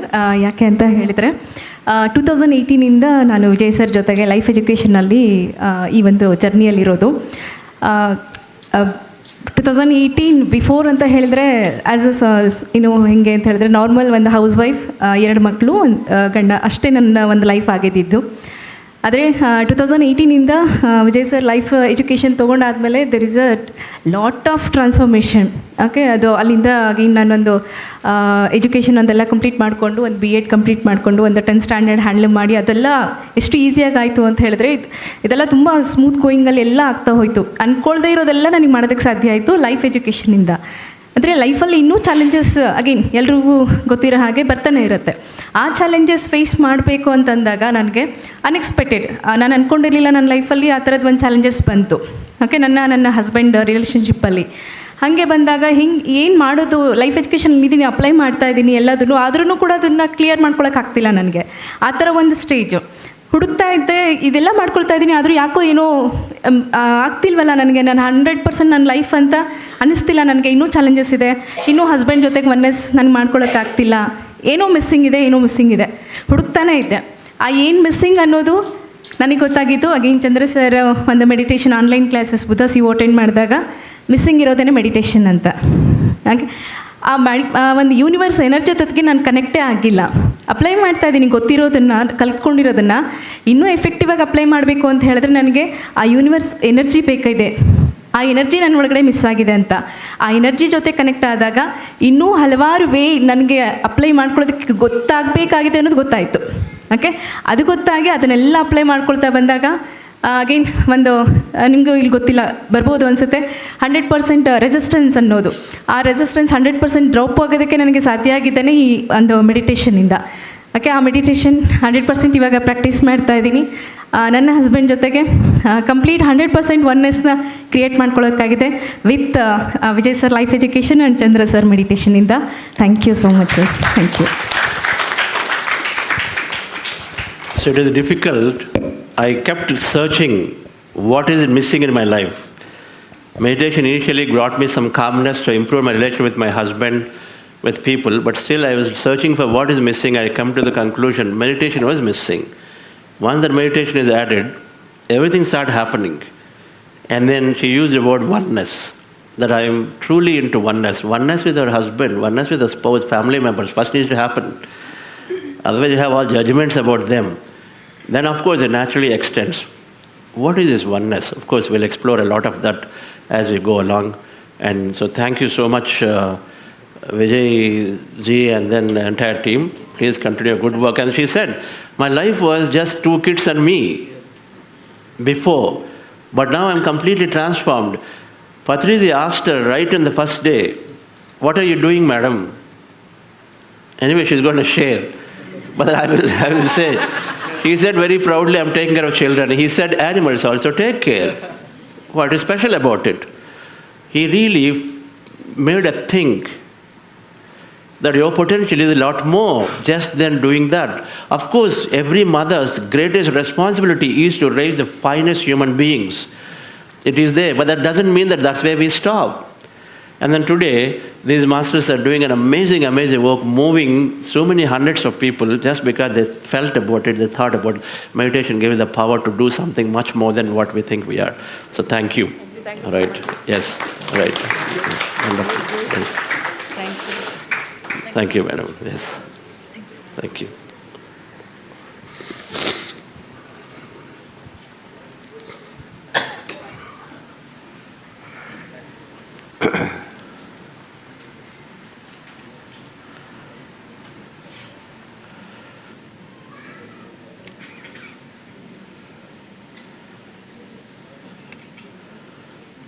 Okay, let's watch this video. Health is the fruit. Every day, every week, I saw myself growing into a different being. It was a combined effort, like the teachings, the science behind it, the art, and the benefits. All of them were kind of grounded into a simple language. I also recognize that I create all my reality, which is such a freedom, because when you don't have to blame somebody or become a victim, and you recognize that whatever situation has happened is because you wanted it, then you start enjoying it actually.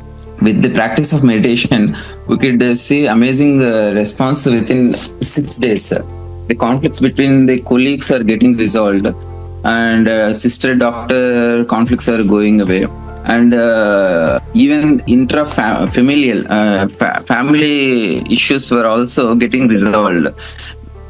By just becoming aware of what's going on in the subconscious mind, they are becoming aware of their own subconscious thoughts, subconscious words, subconscious emotions, and they are consciously choosing to respond in a different way in a particular situation. I have healed myself from asthma and skin problems, and I was also able to stop taking medication for thyroid issue after 8 years. I believe these issues were caused by hormonal changes after pregnancy. Through meditation, I realized that these problems were created in my mind, and I was not expressing myself and holding on emotions. So on a spiritual level, I started evolving, and on a physical level, I healed a couple of diseases which I used to understand that that's the way I have to live throughout. But my migraine headaches, vertigo, yesterday I got my diabetes range checked, and this is well within limits. So from tablets, I used to take some 8 to 10 tablets in the morning and again at night. Now I'm on only 2 tablets, and I've got a goal to be totally medicine free in another next 10 months. So I'm actually gradually evolving towards it, and this is only possible because of meditation. I had a fracture on my foot. Then when I went for the doctors, the gap has already formed, and I was advised for a surgery. I could keep myself without any stress, with full confidence that I will heal this. I was visualizing that I will heal. I am already healed, and I am dancing. I went to the marriage function. I went to Bengaluru even for the reception. I was, at any point of time, I was not stressed, and I was with joy that it has healed. And when the next X-ray was taken, and it was joining, and finally I got it healed without any surgery. That was really great for me. Then I thought that was the power of meditation and the body and mind connection.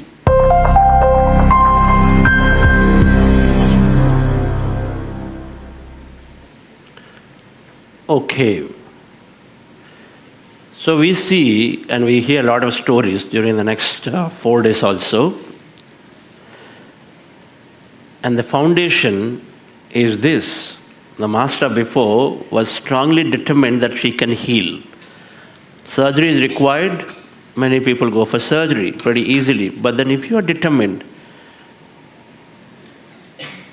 and then she was determined and said, I will go, and then I will try. Not only that, she also traveled, because she was also advised not to travel, but she said, I can heal not only that, but also do what I wanted to do. Everything is thought. Everything is, it's called mind to matter. Foundation is that. It depends on how much we train ourselves in that. Simply is that. Mitsuzi is there. Now she is going to be singing beautifully in our meditations in the next few days, every now and then. But she manifested. She thought, none of that, but then she suddenly put her effort, manifested, singing, and then now she sings beautifully for meditations. Amazing level of that singing comes through her. It's through a thought. It's possible. It doesn't have to be when I'm very, very young, that only then I can learn a skill. My mother at 67 started practicing singing. And then she sang in front of Patriji, sang in front of many, many, many, many people around. And it is possible because you believe in yourself different. So the underlying thing about meditation, our expanded life, is thought. Our mind is the biggest creator. And then we got to nurture it beautifully. Thoughts fundamentally bring that experience into a reality. If I think negative thought, negative thing come, positive thought, positive thing come. Pretty easy, pretty simple. So, just to understand these concepts about thoughts, how they create experiences, that master used a concept of oneness. Then this concept of infinite possibilities, and many things that some of you who are new to it probably is going little over the head. It's possible. Sometimes it's difficult to understand what we are saying. Please stay through it, because you may not understand the subject in that session, but in a few sessions you will get to know absolutely, number one, right? Do not at any moment conclude that I'm not able to follow, or something is going too much, or whatever. You will invariably, people who completed a 5-day retreat, towards the end of it, they always said, it makes perfect sense, I understand what it all means. All right, it comes from that thing. So be assured that you will have a right understanding of it before you go. But what's required is your active interest to continue to be in the session.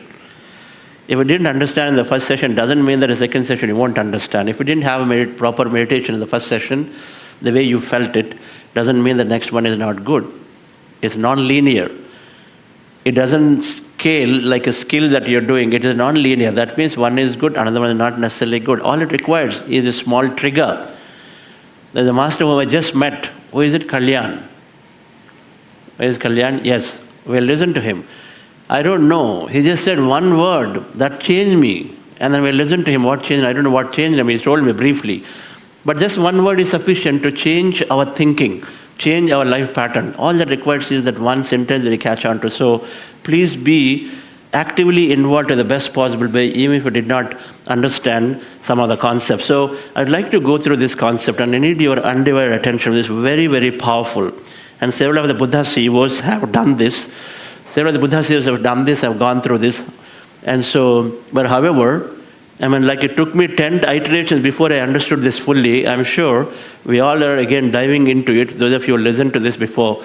But then this can give a lot of answers about what meditation can do, and then why meditation brings that infinite possibility into us, and how meditation can bring that connection to everybody, right? All those answers are there if you place close attention. This is a quantum physics, slight quantum physics lecture, right? Everybody can learn. And a very simple language. Let's go through it and see what happens. So, quantum physics, Niels Bohr is saying that, what is he saying? Everything we call real is not made up of real stuff. Right? Everything we call real is not made up of real stuff. So we touch and feel and say this is remote. We touch and feel this is real, right? This is real? This body is real? Yes or no? Come on. Why are you doubtful about it? This body is real. I'm touching and feeling, so that's what we've been told is real. But for quantum physics, the saying, they cannot be regarded as real then. And we give a lot of respect to Niels Bohr and then Werner Heisenberg and Einstein and so many other masters of the quantum physics are there.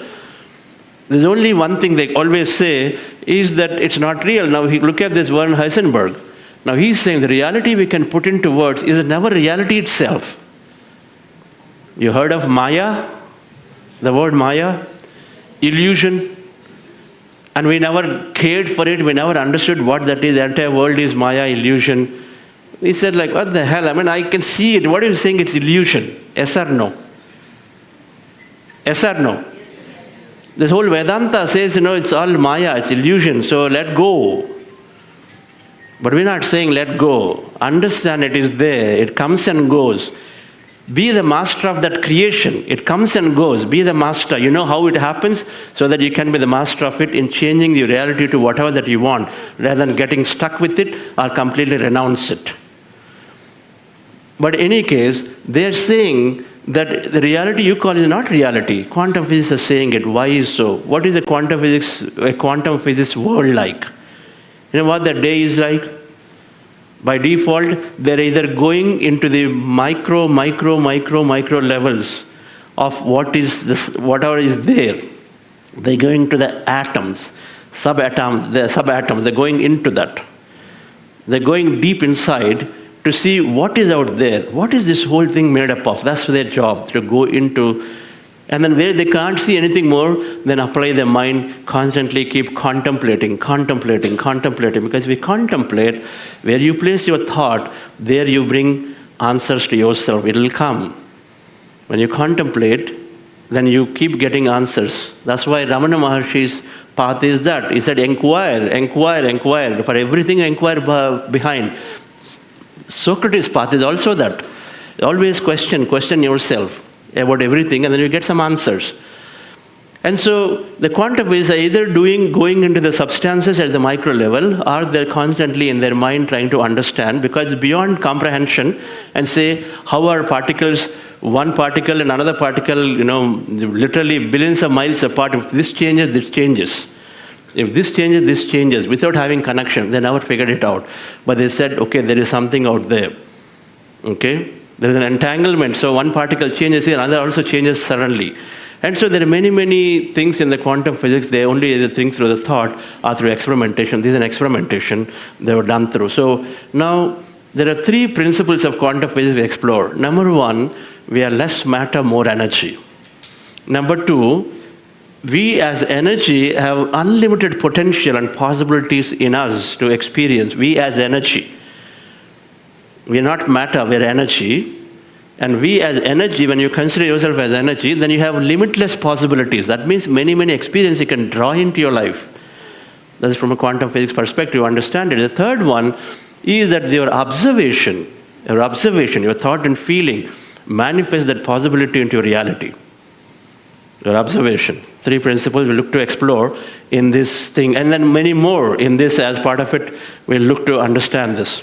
It gives a strong footing from a meditation perspective. Until when I understood this, about roughly now 10 years ago, it was a great aha moment for me to connect spiritual science to quantum physics. And scientifically, you know what you're doing every day. And then I have to greatly respect Dr. Joe Dispenza in helping me understand this in a beautiful way through his books, and then getting introduced to Bruce Lipton, Fred Alan Wolfe, Amit Goswami, and all these modern US masters, Greg Braden, and then Dawson Church subsequently. There are 6 masters, an amazing amount of work they've done, bridging science with spirituality, plus many more are there, right? Many more are there. But then coming back to here, your body is start from the left top corner, right? Your body is full of organs. And then organs go down to, made up of what? Organs are made up of cells. We know it. Skin cell, liver cell, brain cell. What is the brain cell called? Neuron. Right, so a lot of us know about it. This is great. It becomes easy. So neuron, so the brain cell, there are cells are there. Body is made up of cells. Now cells, what do they contain inside? Simple to understand. How much water is there in a body? 70% water is there? Yes or no? So that means cells also will have 70% water. And what is water? H2O. It's a molecule, right? A chemical compounded element. A compounded element. Element is an individual thing like, iron, mercury, hydrogen, nitrogen, oxygen. Combine them together, you get a compounded element, which is called a molecule. Yes or no? So you know it. The whole thing about, I'll eat millets so that I have simple carbohydrates, the body will digest. We're all into millets and this and that. Okay. Our thoughts change everything. We can go on thinking, my body is only millets, only can be digest my body, then only that much will condition the body too. But I'm sorry, that's a science now though. Depending on what you condition the body, what it can digest. The moment you only limit to millets and then tomorrow something else comes, it cannot. Because it's conditioned. You got to explore yourself. Adi Shankaracharya drank molten iron liquid. Somebody challenged him. He said, okay, of course I'll drink. Then after drinking, he said, will you drink? That person ran away. It depends on what you condition yourself to or what you believe your power is. Mind to Matter. You must read this book, Mind to Matter by Dawson Church. If you're in this program, dear friends, you will definitely read that book called Mind to Matter by Dawson Church. It opens up so many scientific research evidences to say that how much power of mind is there. That's all it is. That's all it is. The more we think about food, the more you think that your body. And the more you think your body, the less you can go beyond the body. Remember this. The less you go beyond the body. We got to remove our attention of the body. The less attention you give to the body, the more you become what you truly are. Let's understand what we truly are. So there are molecules. Now molecules made up of what? Eventually? Atoms. Hydrogen, nitrogen, all that, right? The elements they're called. Now these atoms, when they look deep inside the atom, they found it's all empty. But first recognize that our body is made up of, can anybody guess how many atoms will be in the body?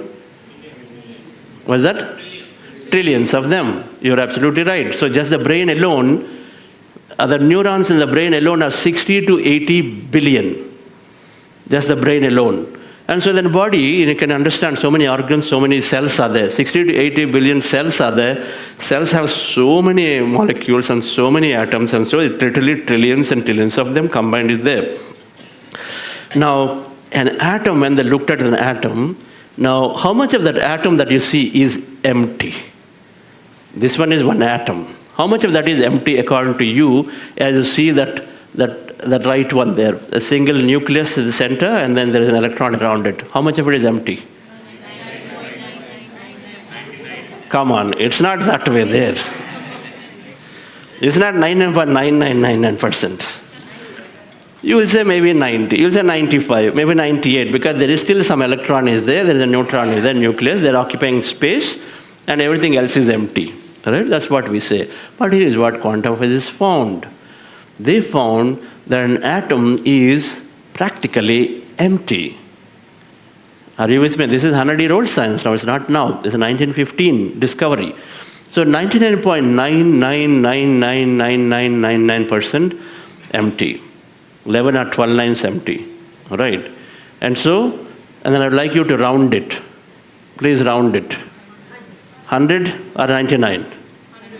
100, great. So pat ourselves for good maths. All right.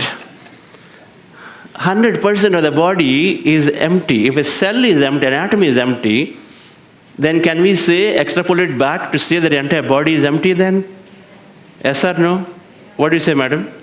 For a moment, we are going to quantum physics way. I know a body right now, I get a red jacket and so it feels like it's me. Yes, but from a quantum physics perspective, it is empty. A body is empty because cell is empty, and the atom is empty, so molecule is empty, so cell is empty, so organ is empty, and so the body is empty.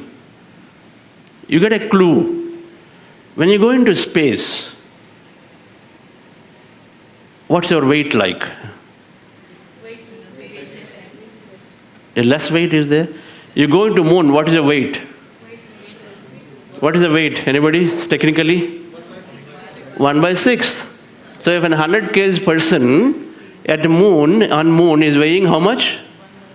Roughly about 16.5 kilos. So what happened to all that thing then? Where is it? Where is all the weight gone then? Or in other words, where is the weight coming from? Gravity. So there are these forces. There are 4 forces. We don't go into the detail. But gravity is one of the forces which is causing us to feel that weight. There is a strong nuclear force which is causing the atoms to stay together for us to feel that heaviness, that thing, the stuff. So it's the forces that cause us to feel, but not otherwise. According to quantum physics, they're still right, that our body is practically empty. The weight that we think is there is very, very, very minuscule, but it's the forces that increase the weight or decrease the weight or make us feel the way we are. All right, it's the environment, the forces, fundamentally it's the forces, all right? So far so good, but let's see. Now what did they discover? It's all filled with energy. They found that emptiness is all filled with energy. They found it's called electromagnetic energy, permeable electromagnetic energy at a very, very, very low frequency. It is there, oscillating, vibrating. In every atom, when they looked at it, is all full of energy. A tiny, very, very low frequency energy. This is what quantum physics found, all right? So first of all, then you recognize and say, we as individuals are everything, because this is an atom from a body. Now, same thing will happen if you dissect this one. It will also ultimately come back to some atoms, and an atom is empty, and so this is also empty. So is the case with everything out here. All places, people, things are emptiness. Everything, right? And so you and I are walking energy. If the atom is energy, and how much energy is it? 100% energy. And so you and I and all of us are energy, walking energy fields. And we also know now through the fields that measure the aura, thermal cameras, right? Thermal cameras can measure the intensity of heat around you, and based on that they can measure the aura, the energy field it's called. The energy field is there for each and one of us. And so then, the water experiment they have done where, water has an energy field around it, and then automatically when water is drawn to individual, its signature changes. Because your energy field intercepts the water energy field, so water changes its shape, and then the molecules change and reorganize themselves depending on how good a feeling you have. Right? If you don't have good feeling, water sort of disintegrates, water molecules. Whereas if you have positive energy, it all comes together as a nice image. We'll see an image later if you didn't know about it. But then the point is, we all are walking energy field. We are energy field.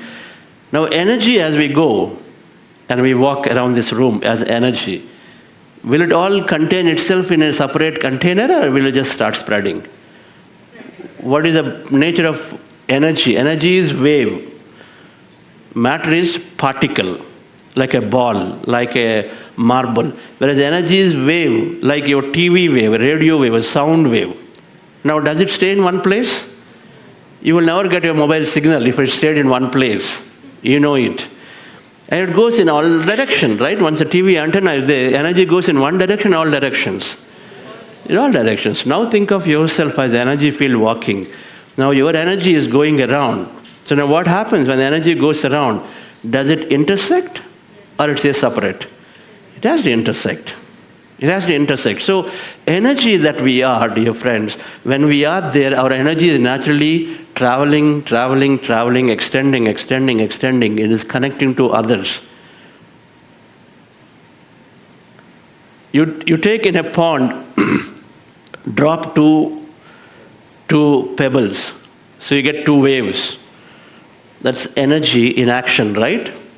And then waves are going. Now waves don't have a particular shape, so whatever shape it is, they start going.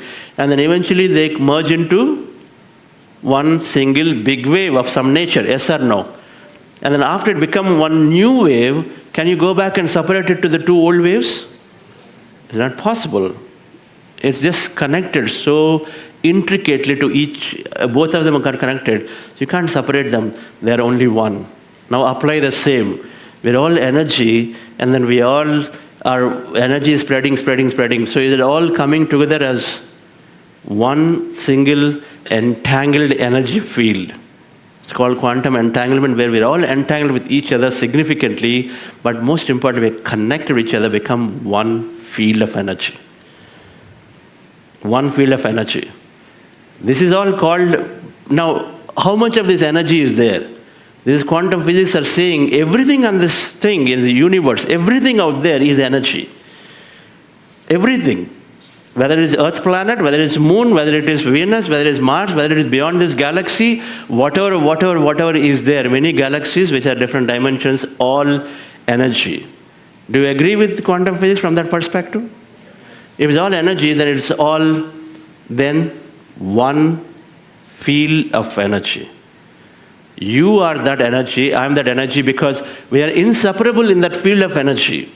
That waves no longer can be separated. They are there as one single wave. That's it, it is over. They are single field of energy. And so then, dear friends, you and I are all connected to each other as a single field. It's called one field, one mind, one thing, only one. This is what is called in Mahavika as Aham Brahmasmi. Brahman means what?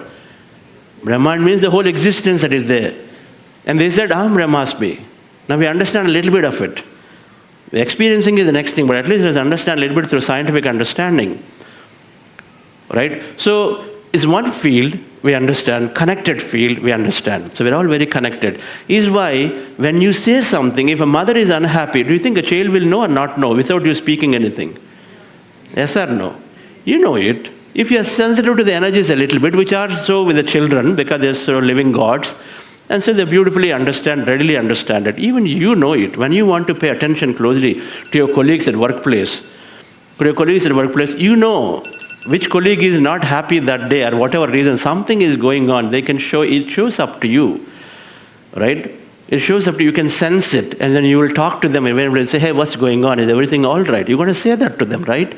And so, dear friends, that is the connection, that we are so intricately connected, we influence each other constantly, we experience each other's energy constantly, is also why when you come to Pyramid Valley, this has got brilliant amount of energy where everybody comes here with a positive thinking, installs other positive energy in many ways. So you naturally come into the benefit of being in Pyramid. You come into the benefit of being many, many masters here. Let's give a big clap to all the masters come from different parts of the world to experience this. Many are already practicing meditation for a long time. And so then there's got to be a lot of energy with them that we can benefit from in a group meditation. Absolutely will benefit from a group meditation because of this fundamental concept. That they have a strong mind of their own, which is saying that I create my reality, that I'm very connected. So that itself is sufficient in spreading their energy. So first thing to understand, we are connected, we're not separate. And so then our meditation must help us to experience this. And so if it does, then of course, then we are slowly, we're greatly connected to it. This energy that is there, which does not show when matter is there. Now here is how we understand this. Now all subatomic particles too are energy by default. So even though it's 99.99%, what quantum physics discovered one more thing. Either electrons and neutrons, they're also energy by default. Are you with me on this? By default, there is all emptiness, that's energy. But even the tiny electron, tiny neutron, and a proton that is there in the nucleus is also energy by default, that is quantum physics discovery. Dr. Amit Goswami calls it wavicle. It's a particle, it's a wave. An electron is a particle and a wave. He calls it wavicle. It's wave and particle both. It's by default energy, that's what they discovered. But then something makes it a particle so that we can see, we can touch, we can feel. But by default, even the tiny electrons, neutrons are energy. That means now it's very, very clear that according to quantum physics, we are fundamentally an energy structure. Part of us is becoming matter to see ourselves in certain ways. The reason I'm bringing it up is because our experiences are from nowhere, an experience comes, yes or no. Somebody wants to form a company. Is the company there somewhere? Where is it? Where is the company before formation? It is there in thought field. Thoughts are energy, so it is there in an energy field somewhere. And then a few months later, or a few years later, you get this big Google of buildings and this and assets and people and everything becomes a company with boards and this and that. Yes or no? From nowhere comes something. And then through what? Through somebody's imagination, through somebody's thought. So we get a clue here that out of nowhere I create something which is through our thought. It's called observation. Now quantum physics have discovered the same. By default, these electrons are also energy, and so everything is energy. Now there is a statement here. They have many possibilities of collapsing into particles, matter. So energy, but can become matter into many possibilities. So I would like to take a small example. So far, are you with me on this? I'd like to take an example. Suppose you take 2 glasses of water. They are being boiled on 2 stoves. Now the water becomes vapor. Then it's not visible. Initially 2 liters of water, both are being boiled, and so liters of water is there. Now you boil, there will be a point where until the time you see it, but this water suddenly becomes vapor. Yes or no? When it reaches that point. But not until that time. When it doesn't reach that point of 99 degrees or whatever, it'll always be that way, right? So it is always that way, that it is still water, but suddenly changes into vapor. Now once it becomes vapor, now can the vapor remain in the same room, or can it go everywhere? Will it be separate, or can they become one? They can combine, or they can go into different pockets of it everywhere. But they can also connect into the whole. Now, is it possible that the water, when it is condensed back, the right conditions happen, becomes vapor, the vapor comes back into water, is it possible that it happens in the next room? It will become vapor here, and it can come back to the same containers, is it possible? With a rare choice, it can be still possible though. You can't say no, madam. Rare possibility, but possibility is there. But is it possible that it goes somewhere else in the room, in the kitchen area, and comes down? Possible. Is it possible to go in the other room? Is it possible to go to the neighbor's house? Is it possible to go into somebody's other side of the city? Go into Delhi from Bengaluru? Yes or no? Yes or no? Please tell. It's possible. Your answer is possible. Can it go to another country? Can it go to America from here? How? It mixes up in the clouds, and suddenly some cyclone comes. You know how things go, right? You know, when something starts in UK, they say now it's coming to New York. All right, it is there. It is, of course, getting moved along. So it's possible that your water vapor that is started from your kitchen, that can go back, and then perhaps in New York, in somebody's kitchen or somebody's patio, can become a water droplet. Yes or no? Now, is it possible that these 2 sources, as contained sources, 2 liters, can they become 1,000,000 droplets? Yes. They become any number. So that's all it is called. When it is matter, it is matter. It is only one thing. But when it becomes energy, then energy becomes matter in many ways. Yes or no? Energy as energy can condense back into matter in many, many ways. It's called infinite possibility field. When you and I are as matter, so you have a boundary, I have a boundary, I see myself, you see yourself. But then if that electron and neutron is not showing up as particle, becomes energy, then become part of this whole field of energy where you are one with the whole. And now from there, anything, any part of it can come back as experience, because everything that you experience is nothing but a set of electrons and neutrons condensed back into matter. Experience is nothing. But, for example, if a group of us here want to go to Himalayas, we can plan. If all of us agree, we can always put attention on it, it's going to happen. That experience of we going to Himalayas together is there. It's just that it required adequate attention to put stuff in there to come bring it happen. So this, at energy level, there are infinite possibilities that are there that can happen. You are energy, I'm energy, and so each of us have infinite possibilities, infinite things that can happen. Now, what brings an energy to matter? This is what they said, is everything is energy as one, not separate, not interconnected, and they give rise to many possibilities to become matter, and then the reason that happens is, dear friends, is when observed, a subatomic particle becomes matter. When you observe it. When you want that electron that is energy, you want to show up as matter, it shows up as matter. When you want something in your life as an experience, it shows up in your life. If we take this as an example. And so for this, they have an experiment they've conducted. The experiment says They've taken electrons, they threw an electronic gun. When they threw the electrons, an electron is what they thought is particle, like you and I thought. This particle going around the nucleus. And so they took electrons and then threw them, shot them straight, and then it should go and then touch the wall in a straight line. Because if you're taking balls and then throwing them straight, it'll go in a straight line. But then they started going all over. They're exhibiting like a wave. If I shoot a stream of water, what's a stream of vapor? What happens? Water out of force will go straight. If it is vapor, will it go straight? It'll dissipate, go around. That's precisely what they noticed. When they started sending electron, they found instead of going straight, electron was going everywhere, like a wave nature. Then they said, what the hell, wait, I'm sending electron, a particle. Why am I seeing like a wave? So they put an observer who started observing, like conscious observer, and saying, wait a minute, this is a particle, I'm sending through this slit, it must go this way. This is a particle, go this way. When the observer is there, observing it to be that, is showing up as, again, particle, not otherwise. So this experiment, again and again, when they repeat it, they come to the same conclusion that electrons as energy become matter when they are observed. An experience of our life comes into fruition when we observe, when we put our attention on it.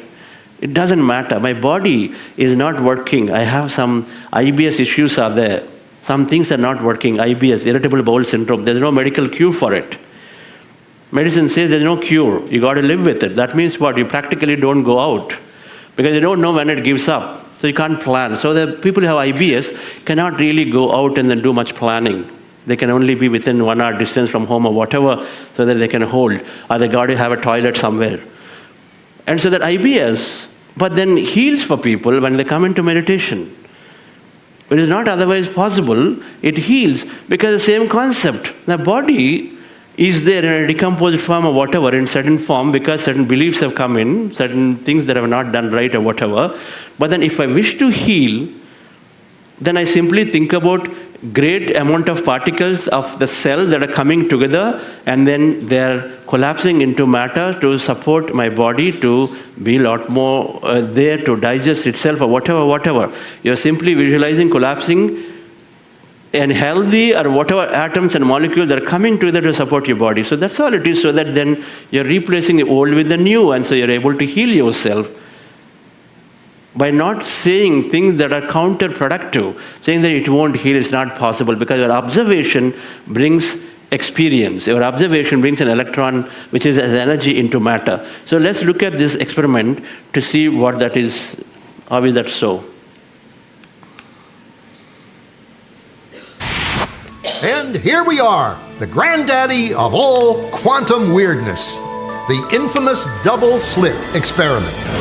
To understand this experiment, we first need to see how particles, or little balls of matter, act. If we randomly shoot a small object, say a marble, at the screen, we see a pattern on the back wall where they went through the slit and hit. Now, if we add a second slit, we would expect to see a second band duplicated to the right. Now, let's look at waves. The waves hit the slit and radiate out, striking the back wall with the most intensity directly in line with the slit. The line of brightness on the back screen shows that intensity. This is similar to the line the marbles make. But when we add the second slit, something different happens. If the top of one wave meets the bottom of another wave, they cancel each other out. So now there is an interference pattern on the back wall. Places where the two tops meet are the highest intensity, the bright lines, and where they cancel, there is nothing. So, when we throw things, that is, matter, through two slits, we get this, two bands of hits. And with waves, we get an interference pattern of many bands. Good so far. Now, let's go quantum.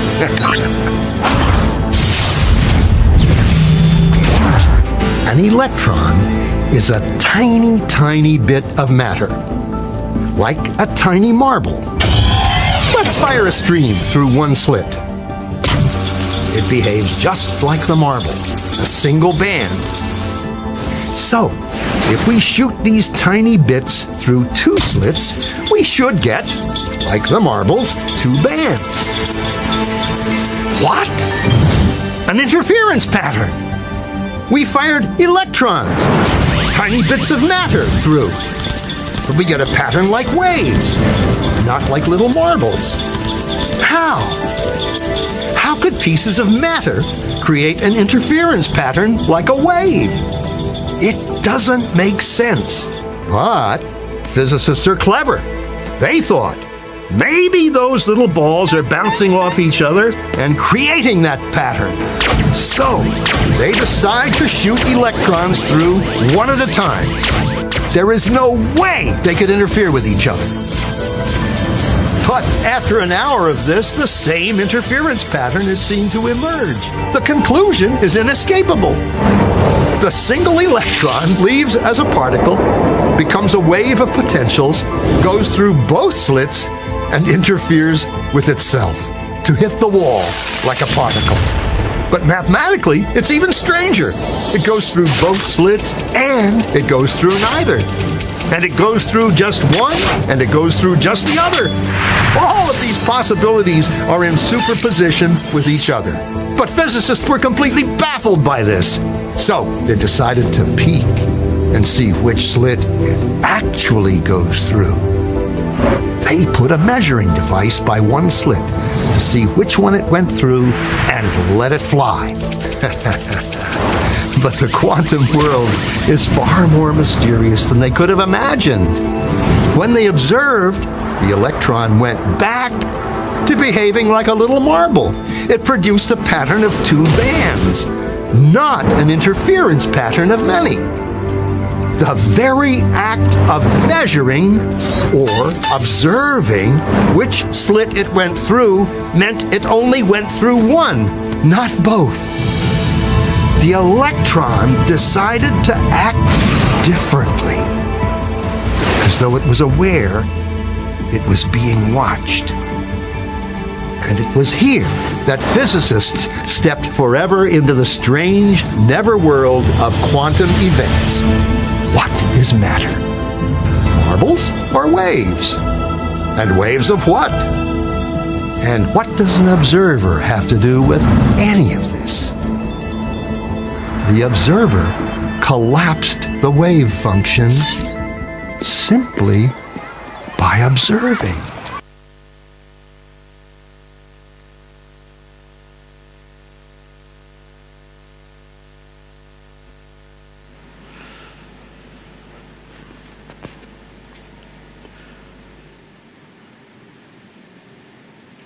So when they have an observer, electron behaved like a particle.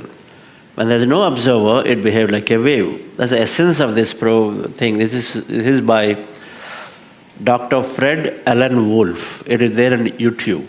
There's a free video. Deep gratitude to him. You go back and listen to double-slit experimentation. You will find many other videos also. Just go through it. It gives a lot of insight. When scientifically something is explained, if we understand it, then we feel like doing it. Knowledge is precursor to experience. No knowledge, then we are simply believing. Of course, many people are saying, okay, if you can believe, fine, all of this is not required, trash it. But otherwise, we have curiosity, so we understand this a little bit more and go to that video. So the point here, dear friends, is that if an electron, by observation, becomes matter, now you can take a group of electrons and observation, they can become matter. What is an experience like? What is an experience that you're looking to have? It is nothing but ultimately a group of electrons and neutrons. Ultimately that, if you understand a little bit of scientifically, you step back, ultimately it is a whole set of electrons and neutrons of a group of people who are involved in that experience. And then electrons and neutrons are the places that are involved in there. And electrons and neutrons are the things that are involved. Maybe if it's involved in a company, then maybe the company is involved. Where you want to do something in your organization, change the policy, do this, do that.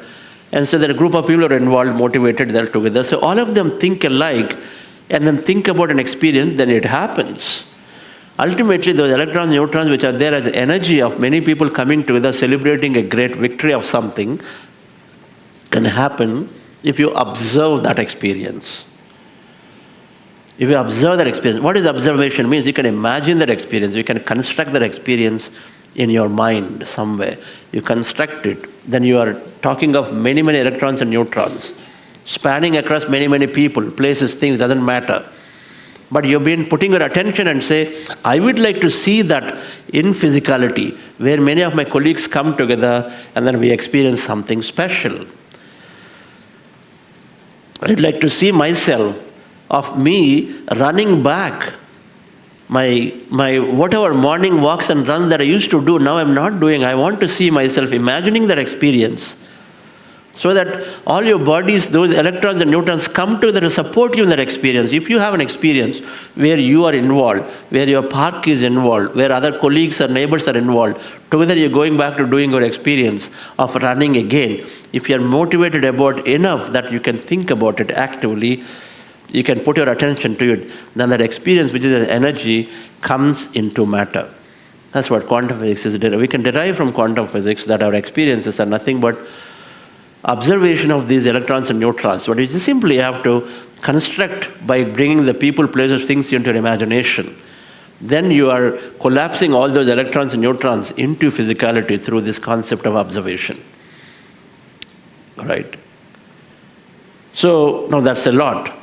Now the point here is that now what's happening with meditation? Let's understand meditation. Now you've got 3 principles here, 4 principles. Number 1, we are not matter, we are energy, quantum physics. Number 2, as energy we are very, very connected, not separate. As energy we are very, very connected, not separate. Number 3, as energy as one field, aham brahman brahmasmi, tattvamasi, you are that, I am that, but as energy, there are infinite possibilities are there. I can take any combination of them and put them into physicality, yes or no. Everything is energy, everything is connected. I am part of the whole, inseparable. And so then all of it can be, any part of it can become matter. Any part of it can become matter. If I wish to become a member of parliament, that's an experience that is there. Whatever that is necessary, that member of parliament gives me a whole set of experiences of me going around my constituency, doing things. If you imagine of doing things that an MP does, and so then you have to become an MP to experience that. So there is, all of those experiences are possible. So the third one is that there are infinite experiences possible, infinite potential, field. It is there for everybody because you are that and I am that, inseparable. Everybody is that whole field. So in that field we have infinite experiences possible. It's called possibilities. And then what brings that into reality? Through our observation. That we put our attention to it. I want to heal. I want to prepare my relationship. I want to attract a partner. I would like to grow this business. I would like to become a great coach. I would like to see myself conversing with Shirdi Sai Babaji in my meditations. I would like to travel to outer planets to see if there's a life out there. Explore. Whatever that is, that you can simply put your observation on it and say, I would like to go and then see what happens. And so that it becomes physical. Turn to the person next to you and then explain this concept so far. Try.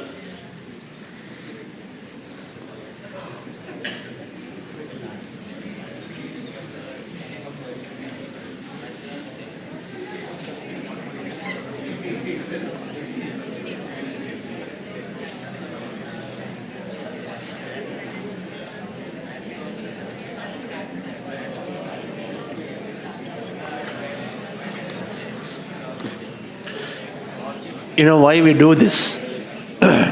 You know why we do this? Sharing like this. What is the reason? Why do we share? Attention from each of you.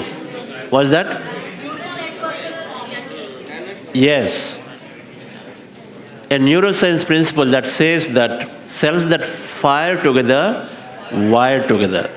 Okay? Fire together, wire together. That means every time you learn, you're forming a set of brain neural circuits by learning. Now every time you recollect, then you're firing some more circuits around the same to make it stronger. All right. So just by recollecting here, you are suddenly increasing your ability to remember a lot higher. Even if you spend 1 minute, it's called indexing. Brain will index a lot based on what you recollect and put it there. All right. It has a significant benefit just by recollecting. So please actively participate. It is for you. It's not for the other person. It's for you and to increase your ability to remember the concepts. Otherwise, out of the room, you've forgotten everything. All right? So please do that actively with animation, with feeling. All right.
Okay. We're really talking about quantum physics or Kantara, Deva or something? Not Kantara? Not Kantara movie? Deva movie? Or what are we going to have for dinner now? Okay, so let's come back here. And I'll continue the conversations over dinner. So we come for an advanced meditation retreat. I'm going through a quantum physics lecture. What the hell is this? I want to give up everything and go into myself. I promise you, we peel the onion a little bit, but this is where it stops, unless you want more. Instead, we go back to meditation to see what is the connection to meditation and all of it. Particularly this meditation you're doing. If you understand this, then you will never leave meditation. Meditation, when we are doing the way we are doing, is to letting go of ourselves. In physics terms, there is energy and there is matter. Energy becomes matter or matter becomes energy. So one transforms to the other. So if you want to experience the energy side of ourselves, we have to let go of our body, the matter. Everything that we know, we have to let go. We have to forget it. Meditation is forgetting yourself, everything around you. Mindfulness is different. Being in a marathon is not meditation. Being in your music is not meditation because you're full of music. You're full of marathon. You're fully there. That's not your meditation. Meditation is to completely let go of yourself. Your entire body, matter, everything that you are, body and mind has to be forgotten because body connects you to the environment. Mind connects you to all the form through time. Mind connects you to everything that is form. What is form? People, places, things. There are only three things eventually. Beings are there, places are there, things are there. Cell phone is there, Chennai is there, and then of course all of us are there. And mind is connecting us to this form through time. What does it mean? My birthday, first birthday, my first job, my company's anniversary, when some time ago that happened, whatever. That is keeping that alive in your mind. Right? Or right now, today, this meditation experience right here. So that is a thought. So mind keeps us attached to the form, and body, through our senses, is connecting us to this around us. Make us experience. This is real stuff when we're there with our sensory perceptions. Meditation then requires that we withdraw senses so that we disconnect ourselves, and then requires that we drop the mind. Are you with me on this? If you do these two, then you're forgetting yourself completely. Not yoga, meaning hatha yoga, no, not at all. Pranayama, not at all. Pranayama is fully in the body. You're fully with the breath. It's no way that's meditation. It's not meditation only. We don't even consider meditation. Meditation is to completely forget yourself. Now what are we doing in Anapanasati or the breath meditation? We are closing our eyes is the biggest sensory organ. So we close our eyes. That means we're withdrawing our senses inward. We're directing ourselves and saying, I'm going to forget everything here. The first step is to close our eyes. Of course, your touch is not there anyway. That's why we say don't touch with each other when you sit down for meditation. There has to be some basic gap. You don't have to have a lot of gap, just so that they're not touching. Smell anyway, if it is there, but we have a neutral environment right now, so it just helps. It's not there. Taste is anyway not there. So what else is there? Ears are there. Auditory, and then eyes you're closing. Ears are there. And then we put some music so that all our attention goes toward that music, and from there it can go take you naturally into something that is there empty. So when we're withdrawing our senses, so we're disconnecting from environment, number one. Number two, our mind is dropped through, thoughts are dropped. When you observe the breath, this is the greatest discovery Gautama Buddha found. Simply by observing your natural breath, then automatically thoughts come down, come down, come down, come down. Thoughts will come back again because of various agitation, but we have to practice and practice and practice. When thoughts come back to the breath. But fundamentally, when you're observing the breath, our mind is becoming emptier, emptier, emptier. All thoughts are going away. That means all form is being disappeared from our purview. So mind is getting dropped, all form is gone, the environment, the physicalness of what we are is gone because senses are withdrawn. So what are you left with? How many people in your meditations felt your body did not exist, or hands did not exist, or finger did not exist, either now or in the past? The reason being that you slowly lose yourself. And so suddenly maybe a point where you don't know where you are. Many people think they slept. But scientifically speaking, meditation takes us into a theta and delta state, which are called sleep-like states. We go into that state, and so we don't know where we are. In sleep, do you know where you are? A lot of times you don't. And so in the case of meditation, then don't take them to the sleep-like states that we can go into, where we don't know where we are, but where were we? We were there in this field of energy. We just said, from quantum physics perspective, we are energy, not matter. Something is observing us to be matter. We are removing that observer through our thought, through our senses. Senses in the body, thought in the mind. We remove both of them. And so then, dear friends, then you drop the matter, experience of matter. So what do you become then? Either your energy or matter. So you start experiencing the energy that you are, which is essentially what? It is essentially the field of existence, the quantum energy field that quantum physics call it. So you become that quantum energy field every time you place yourself into meditation. Now that field, is it tiny or is it vast? How much is it? It is infinity. It is all of it. It is existence. All gods are there. Varalakshmi Mata is there. Shirdi Sai Baba is there. Mahavishnu is there. Adishakti, everyone is there. All philosophers are there. Patris is also there, because everyone eventually has to go back into the field of energy. Yes or no? If the body, the matter is not there, it is energy, it is there. So all gods, goddesses, angels, whether it is, you call it Western masters, Eastern masters, they're all there. They're all in whichever form, whichever thing you can conceive yourself to be, they are there in that same field. You can be with Ganesha in the form of energy, or you can be with the whole field where Ganesha is part of it. Now which one is greater then? Which one is greater? Is Ganesha is greater or the field is greater? They are the same. They're a speck of it and then this. They're all the same. But the point is that we don't have to hold on to one or the other. Instead, we simply place ourselves in the quantum field, which is everything and ever exists and constantly expanding itself. So we are placing ourselves in every meditation to the field. Now that field is got how many possibilities? Infinite possibilities. All right. Now Prashantji is a great businessman. And here, now you spend time with Prashantji for 5 days. I've told he's a great businessman. Anybody who wants to have companies, please talk to him during, after the retreat is over, not now. Now, if you want to spend 5 days with him, what do you get? Lot of tips, lot of tricks. If you spend 1 hour, what do you get? Little bit. You spend 5 days. If he's generous and you're able to get his time, then what do you get?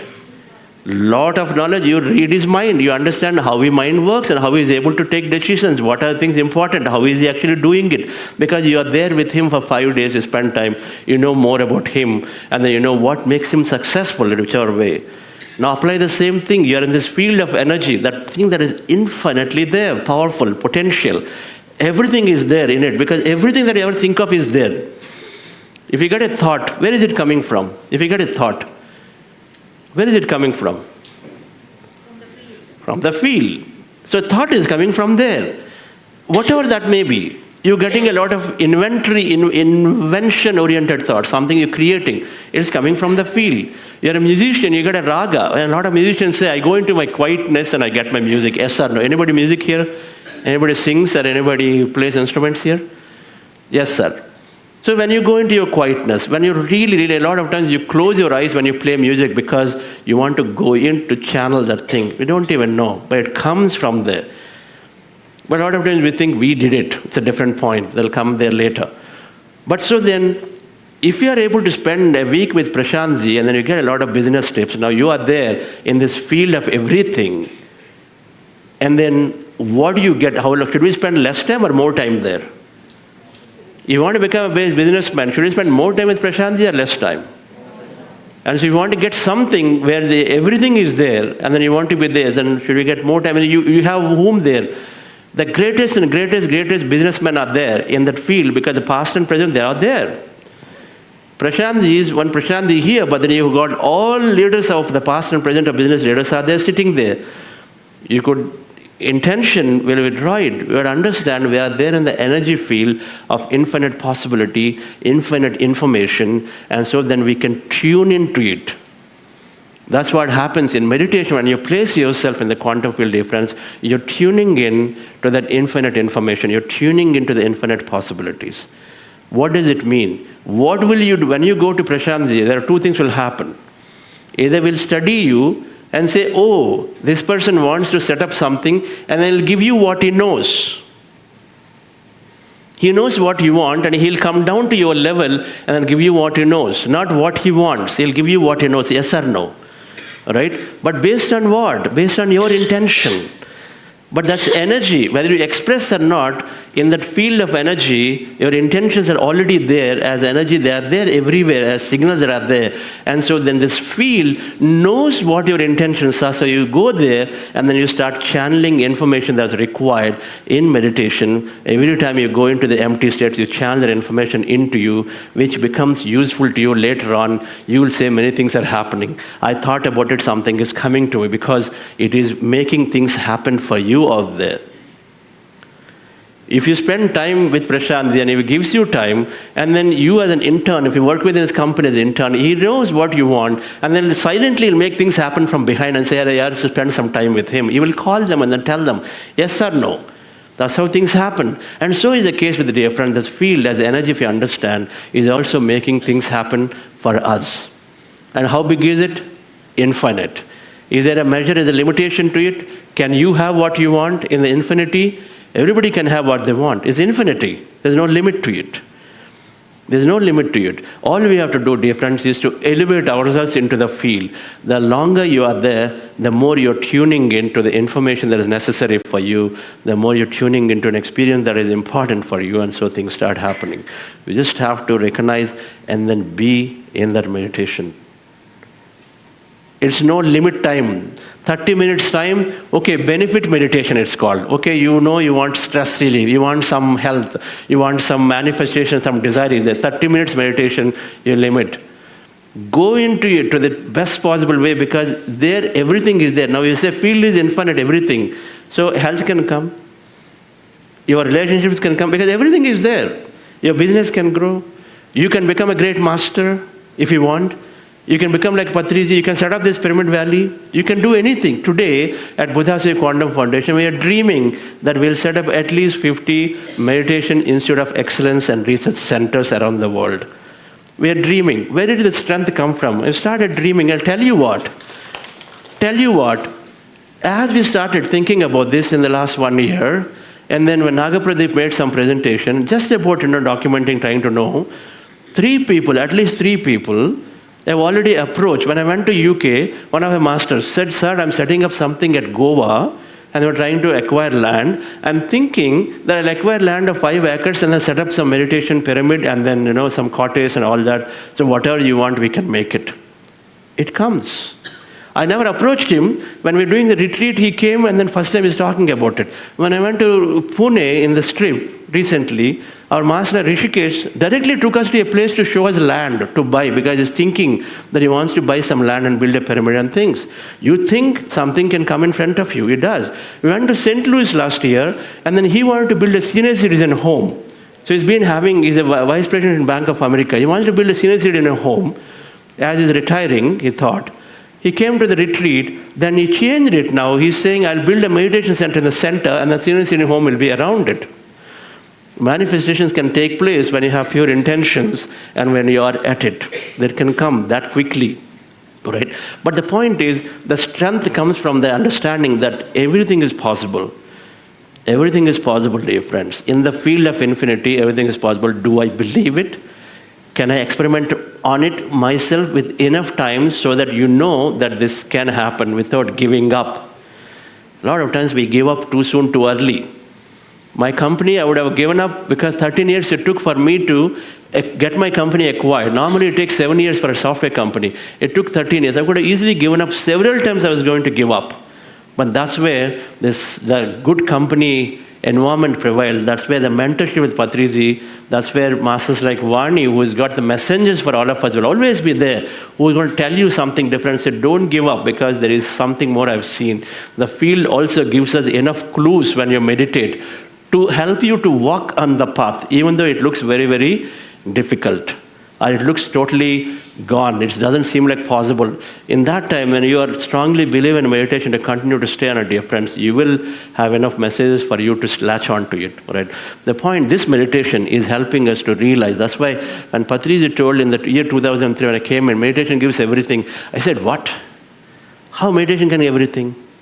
I never understood the science only. I never even understood that meditation is everything. But now I understand.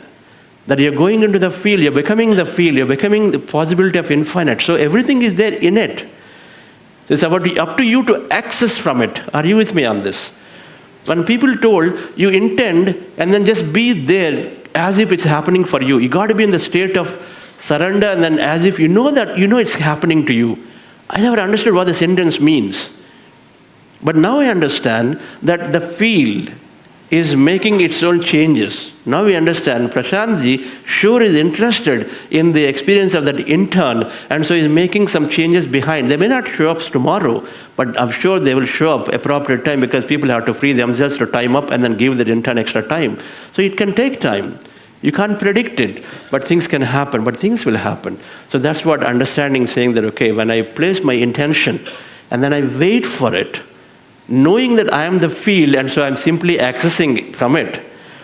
It takes a little while to search for your ear muffs or whatever if you place them in your home somewhere, yes or no. But you know it is there, yes or no. Will you doubt it? You don't doubt, you know it is there. It's a matter of time. You just have to figure out where it is, then you will get it. The same thing with manifestation. It is that simple, friends. It is that simple. You just have to have that fundamental understanding that yes, I'm the field, I'm going into the field, I'm tuning into the field about what I'm intending, and so then it has got to be my way, it'll come my way. Because the electrons are becoming matter through observation. So you got to observe on it. When things don't happen, you observe negatively, oh, it's not happening. There you go. You visualize, but then here you're saying it's not happening. You suddenly place a opposing energy and force to not happen because you yourself are telling it's not happening. And so then it cannot now happen because it has to now manifest that too. All right, friends. So with this, let's go in. I'll come back to this slide. All of this is not necessary. Let's go into another meditation. And then we'll conclude for today's session. So the meditation process, as we just did, is observing our natural breath, right? Don't have any expectation about how this meditation is going to be. You know, every meditation we go in fresh, as if, you know, you're just fresh into it, all right? Don't carry if it was great last time and so it was going to be super, neither the other way also, right? And just go in and do a brief meditation, okay? Relax yourself, sit comfortably, relax your body. With your eyes closed, dear friends.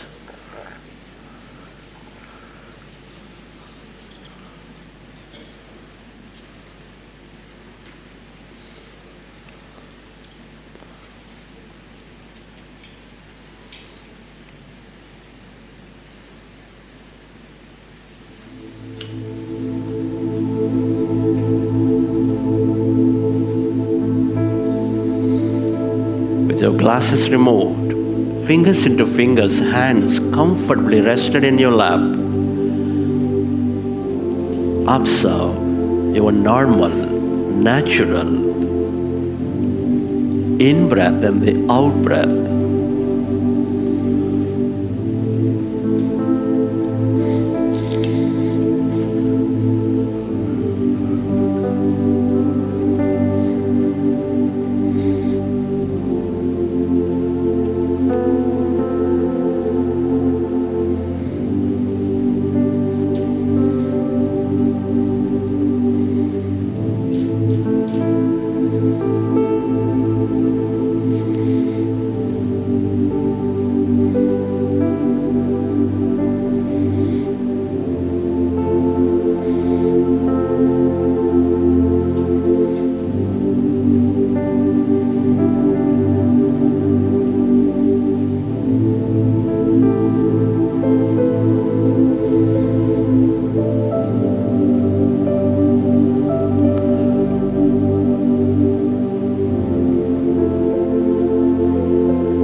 group meditation,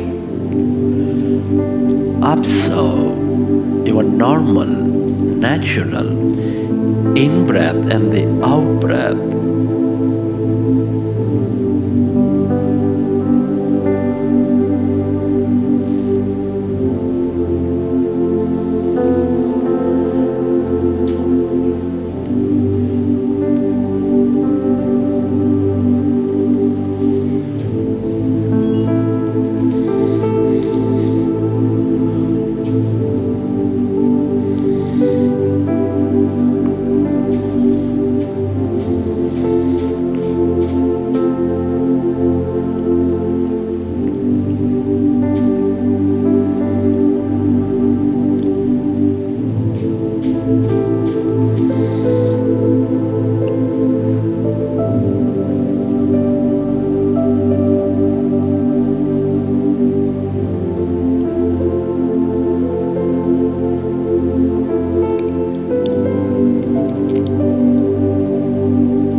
Allow yourself to merge into your breath and allow yourself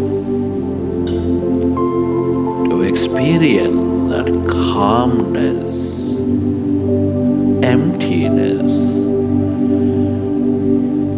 of no body, of no thing.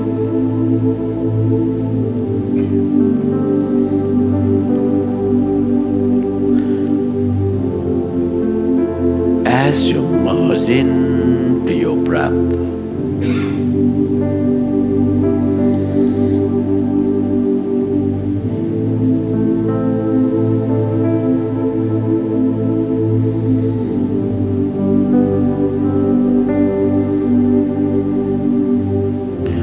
as your mind becomes less and less of thought, is becoming empty.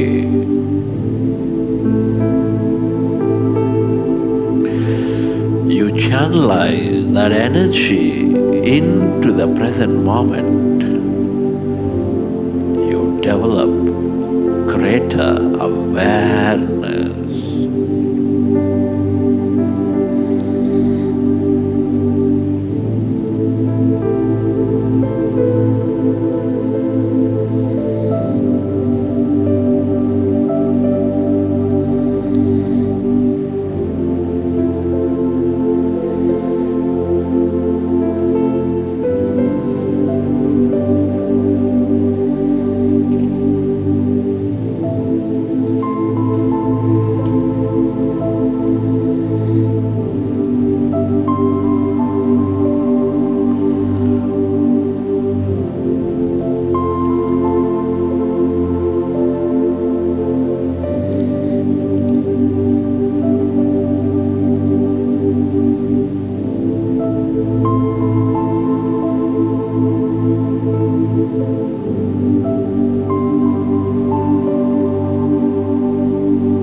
It is natural to have thought.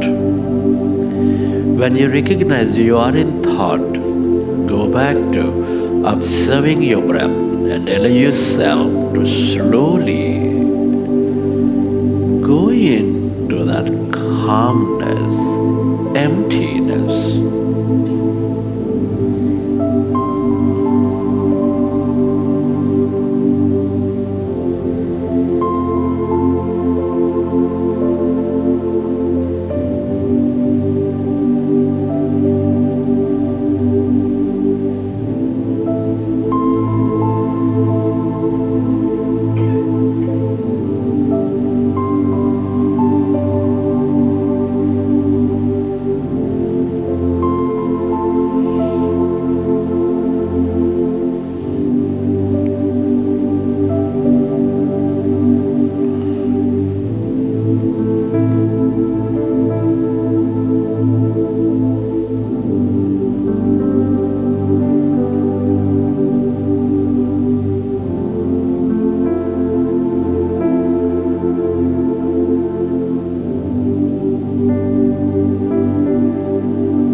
Become aware of the emptiness, the blackness,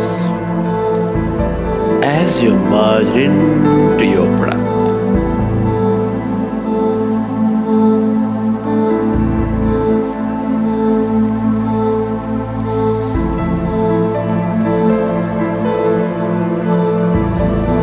That's energy.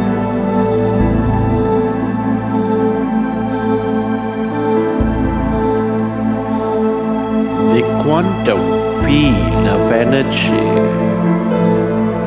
the field of one.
you stay connected to this emptiness, that energy,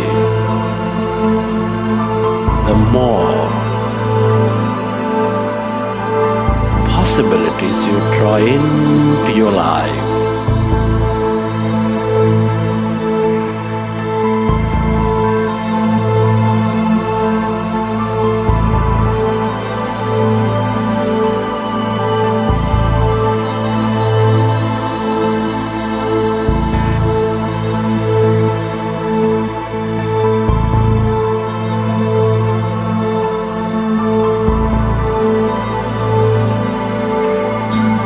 Everything that you ever experienced or will experience is here in this field of energy as a possibility.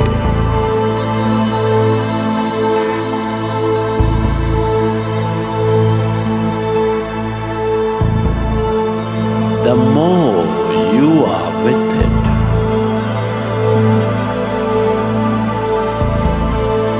the more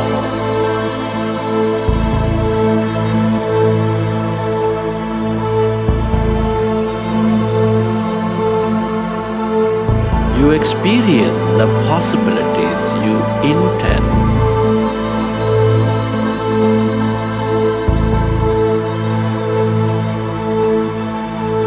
Merge into that emptiness. Become aware of it.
friends, let's express gratitude to all things and everyone at this time.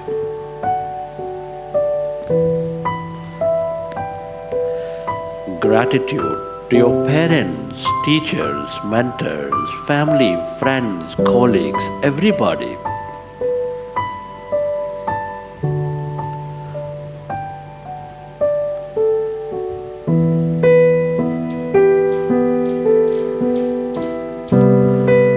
Be grateful to this grand nature, the bird, the fish and the animals,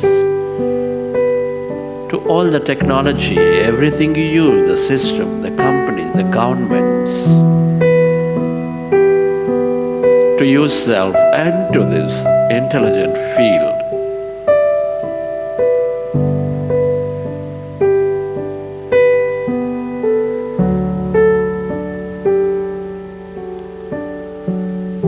Gratitude is the highest state of receivership.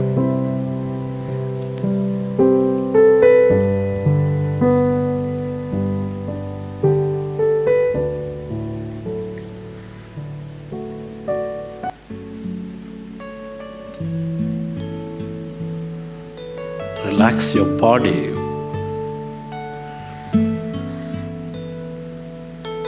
And let your autonomous nervous system repair your body.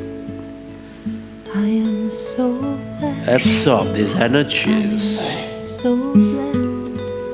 I am so grateful for all that I have. I am so blessed. I am so blessed. I am so grateful. I am so blessed. I am so blessed. I am so blessed. I am so grateful for all that I have. I am so blessed. I am so blessed. I am so grateful. I am so blessed. I am so blessed. Recollect your experiences from the session, and whenever you're ready, you can keep your hands on your eyes for 5 seconds, and then you may open your eyes.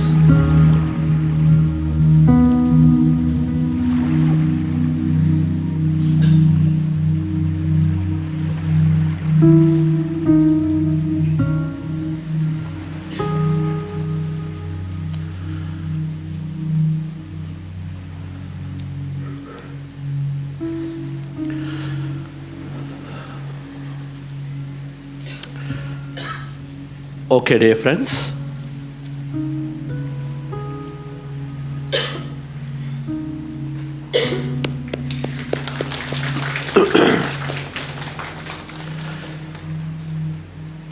Okay.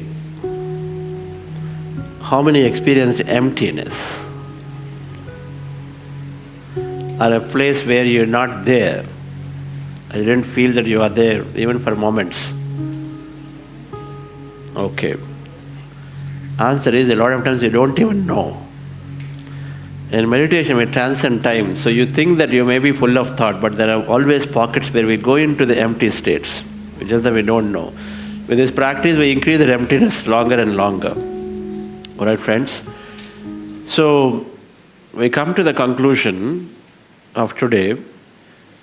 We have less meditation first day because we just are getting into it. We also want to bring some of the science, so that bring everybody who is new to meditation also to normalcy, so that we can go into longer and longer things from tomorrow.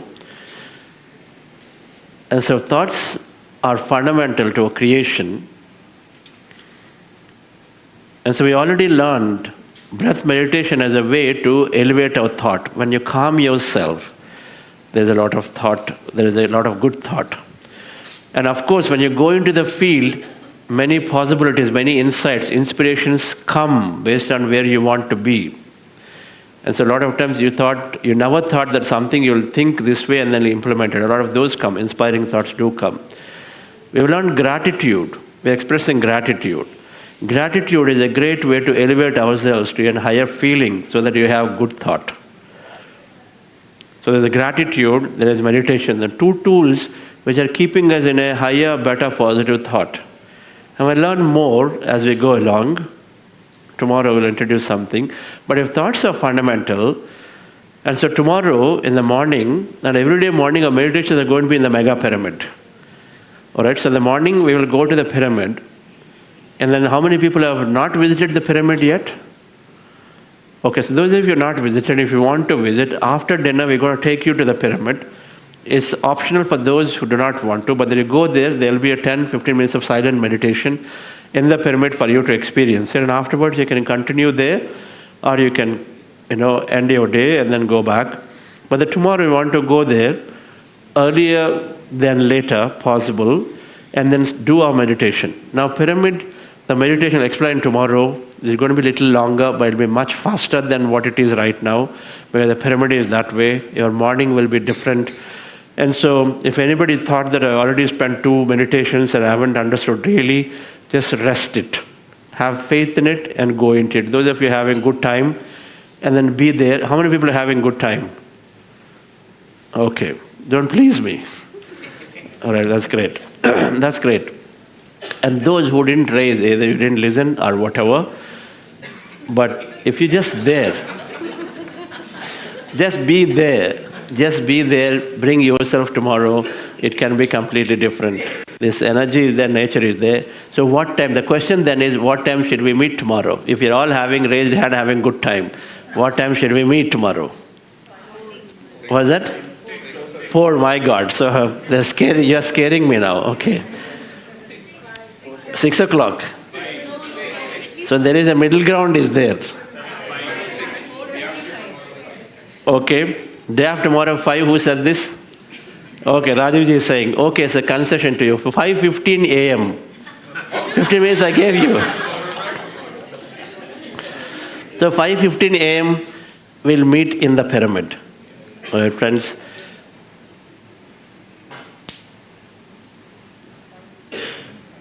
You don't have to take bath and all that. You can just come, right? You can come there. Of course, freshen up, don't come with a rug so that you can nicely, cozily sit in the pyramid and do it. All right? But do come there with a great intention that how many times you're going to do this? Some of you planned this for years and years, and then you finally are here. So you're not doing it every day. So just take that as an opportunity to change yourself completely, rewire yourself. At least explore and see what is in it for me. And then for that, you got to be there with everybody together. All right, friends? So 5:15, can we be there? And then make some friends during dinner time so that in case you're sleeping, somebody is going to wake you up because there's no wake-up call. Of course, your